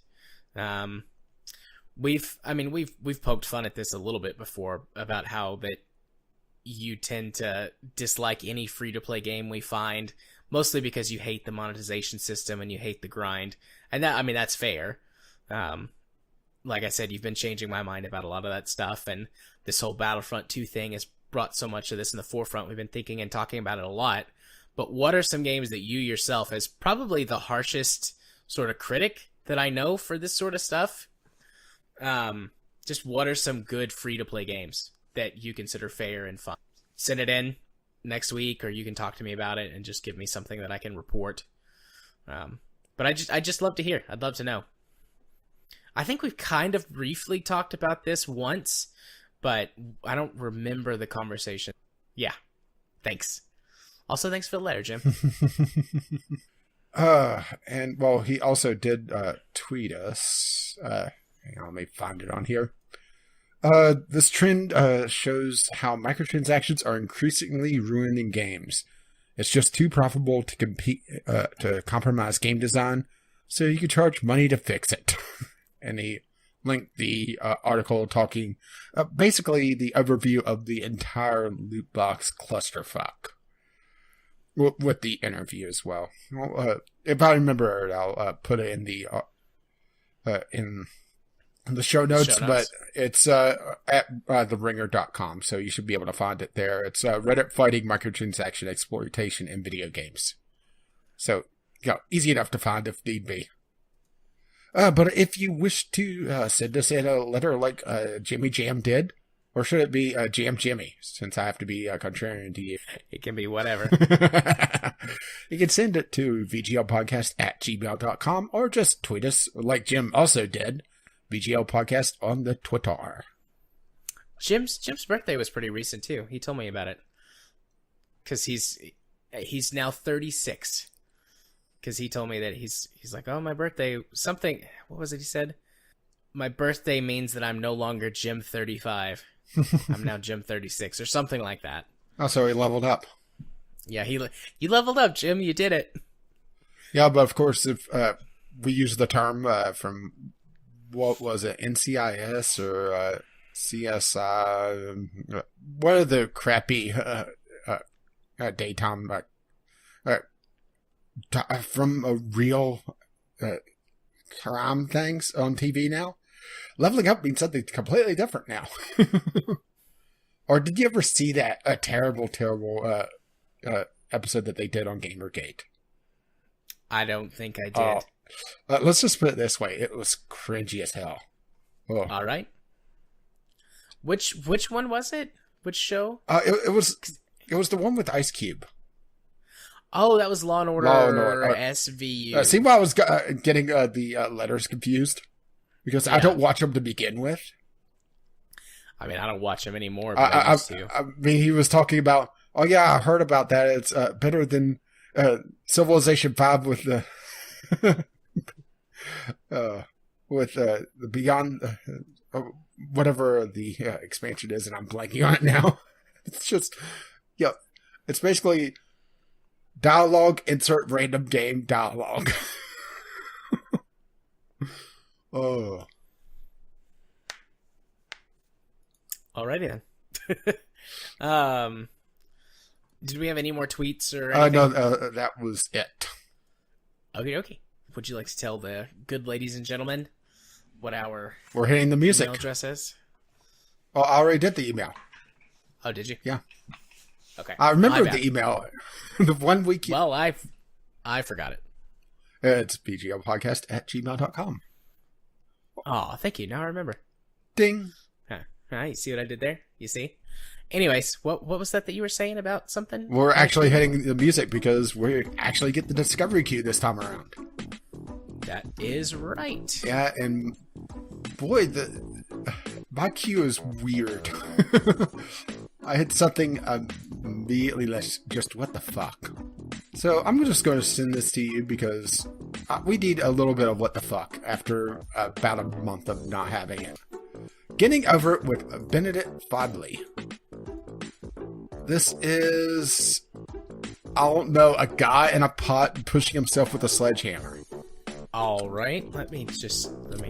And it's a naked guy in a pot. Some sort of physics puzzle, or physics platformer, I guess would be the best way to call it. Even though a game I made for a certain kind of person to hurt them. Well, this looks terrible. This looks so stupid. That guy looks kind of like Vladimir Putin. Well, it explains why he's topless. An homage to Jazuo 2002 Sexy Hiking. Right. Like I said, it's weird. I've learned to put it on because why the hell not? Anyway, let's go to something actually decent. There's 2,500 people playing this game right now. There is? What the hell? That's what it says, 2,500. Well, I'm using Firefox right now, so I don't have my add-on for that. Yeah, 2,500 people are playing this game right now. Today's peak was 3,100. According to this, it's got between 172 and 200,000 owners. Sheesh. Oh, wait. This was in a humble monthly bundle. Okay. And they got the Steam keys, so. Well, weird but popular, it seems. Indeed. So I had one. That was my first game on the list. Ylands. Why? This looks like a voxel-based my next one was Wildlands. and crafting game. Yeah, I don't know, it looks cool. Yeah, I'm a sucker for these. Yeah, that was games, a big thing for a while. Uh-oh, I got one. Okay. How about Akami HD? Okay. Cool. I mean, it's a HD remaster of Akami, and hey, it's on PC. I mean, is there really anything to be said about Akami at this point? If you've never played it before, it's really beautiful and really cool. Yeah, which I've never played it. It's going to be on my wish list. It's really beautiful and really cool. As long as it doesn't feel too dated at this point, because it's been years since I've played it. Yeah, I'm just a little concerned about how the port's done, because, yeah, it is an older game at this point. So, yeah. Between just how the game handles in general and port issues could be an issue if you are wanting to play Akami for the first time. Otherwise, just, I guess, fire up an emulator. It was a PS2 game, wasn't it? I believe so. So that dates it, but it also should be perfectly playable on an emulator. And I got another one right away. What did you get? Shadowhand. Oh, I also got that one. I'll let you put it on your list. This looks very interesting. Shadowland is a strategic RPG card game. And I've been wanting other games to take the card, both deck building but also trading card CCG elements for quite a while. There's been a handful of them, but not many. And this looks like it is an interesting idea.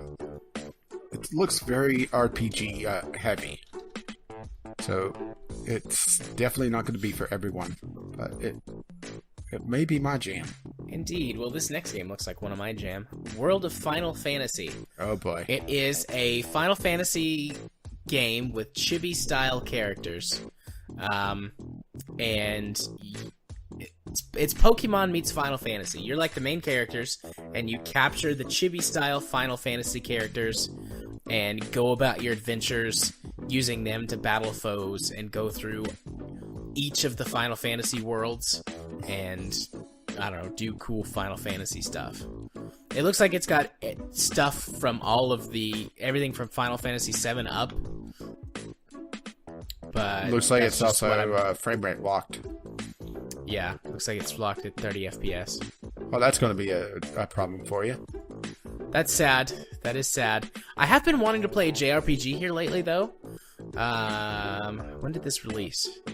November 21st. Okay, it'll be a long time before it's cheaper. I guess I'll just have to find. Maybe it's about time to pull out The Last Remnant again. Take another stab at it. See if it still sucks. Looks like it does. I liked it though. I This just would be my third playthrough if I go through it again. I was 20 hours in. And I still didn't understand what the fuck was going on with the battle system. Oh, I've beat the game twice. I'm not 100% sure I know what's going on in any context. But anyway, It's fun. how about an extremely crazy Forex strategy? All right, you have my attention. Dominions 5 Warriors of the Faith. Okay. Very graphically dated, but if this is what I think it is, it has an absolutely stupid number of units. I'm trying to find a unit count here because I'm pretty sure this is what I'm thinking it is. It's a very, very, very hardcore Forex strategy. And I'm not finding the unit count, unfortunately, but definitely dated graphically. I mean, it looks like it's from about 2002, maybe 3. Yeah. A lot of these games look that way, though. Yeah, that's kind of the drawback. But the fact that it's magic based for one, which there's not a lot of Forex strategy that has magic in it. There are some, but not a lot. So, that's one bonus right away. Let's see. Oh, over 500 battle spells, over 400 rituals. So, yeah, if you want to go absolutely nuts, over 3,000 unit types. Yes, this is the game I was thinking it was. That's a lot. So, if you want to go crazy with Forex strategy in a fantasy setting, then, oh boy, we got the game for you. Yeah, that might be a little too much for me. So I got another one, Reigns, Her Majesty. I've talked about Reigns before. This looks like the sequel to it. In Reigns, you play a dynasty of kings, basically, and it's a sort of a choose-your-own-adventure style game, and it changes as things go on, and you get little challenges, and etc., etc. And this looks like a sequel where that you are a queen now, instead of a king, and it looks like there's some item management, and a couple of other new gameplay elements, so that's interesting. Okay, well, I got another one. I've got a It's only $3. I might buy that right now. I've got a really good discovery queue this time around. Claybook, a physics platformer with a time warp rewind mechanic, but it's all clay. And as you go through the level, you deform, you pick up colors, and you're able to shape the world. It's in early access right now, so we'll have to see how it pans out overall. But that is a very interesting trailer. It's a unique mechanic. Yeah, check out that trailer. That is so neat. It looks like it has VR support as well, or maybe plan to. It looks like it only has a couple updates right now, though, so it's very fresh in the early access phases. It, for some reason, is not loading for me. Oh, here we go. Ooh! Yeah, doesn't that look cool? That's I mean, it interesting. looks like modeling clay. And you could shape the world and use it as a soft body physics puzzle. So you're able to flood areas by breaking through walls and that sort of thing. Isn't that so cool? That looks really neat. Yeah. I hope this gets developed enough, because I don't want this to be just a tech demo. But you can see as your block or whatever it is moves around, you're also picking up colors. So it has that visual element as well. I'm not sure if it has any impact, but damn, that is so cool looking. Yeah, I like that. It's really cool. I'll put that on my wish list. That might be something interesting that King would like to play. Yeah, as well. I just got Reigns.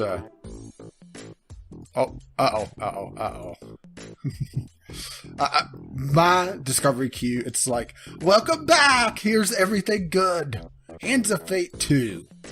I liked the first Hands of Fate. I didn't beat it because I just didn't spend enough time with it. Everything I've heard about this game, it's Hand of Fate, but better. And they go into the game explaining that the dealer has spent ages refining the game and improving it, as in game explaining the game is better now. And they addressed most of the issues. Everything I've heard, they said that the combat is still the weakest part. But, yeah, if they've improved even just combat a little bit, yeah, that's good enough for me. This will be something I'll pick up eventually. Only problem I really had with the original Hand of Fate outside combat was sometimes it was a little too random. There was times that you would fail and had no impact on what you were doing. You just failed. Yeah, I've played the original Hand of Fate a bit, but I've not actually played it a lot.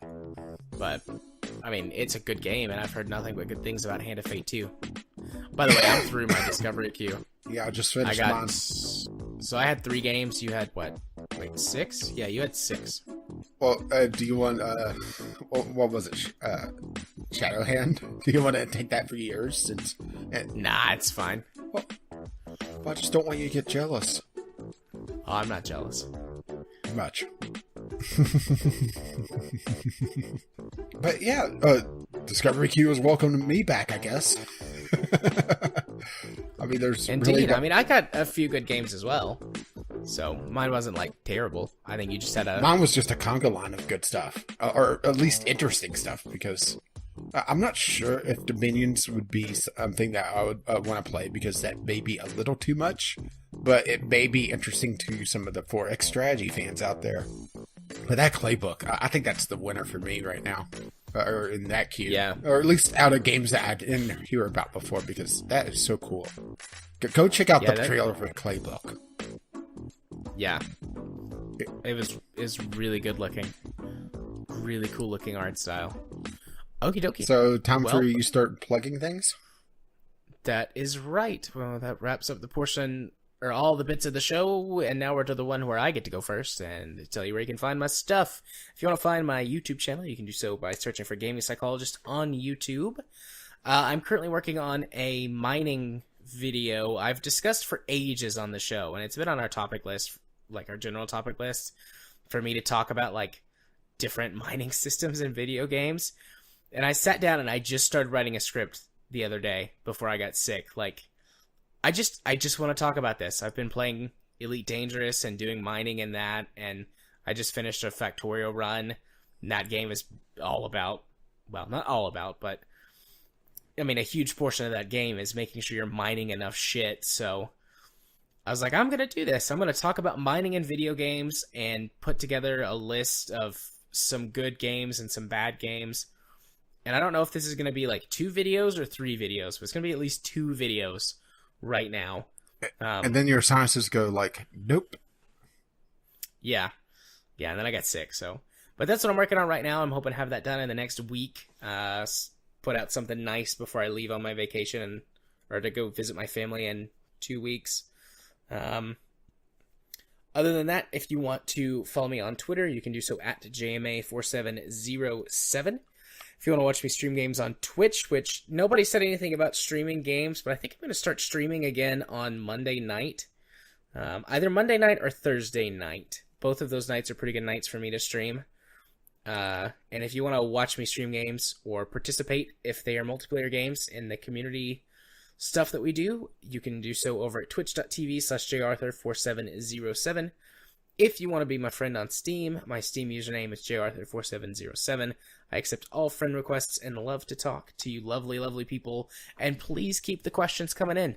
The question segment is fun. Yeah, we didn't get to do it this week, but we'll do it again next week. But if you wish to let Jared know exactly what episode of the podcast you're coming from, the password for this week is avocado.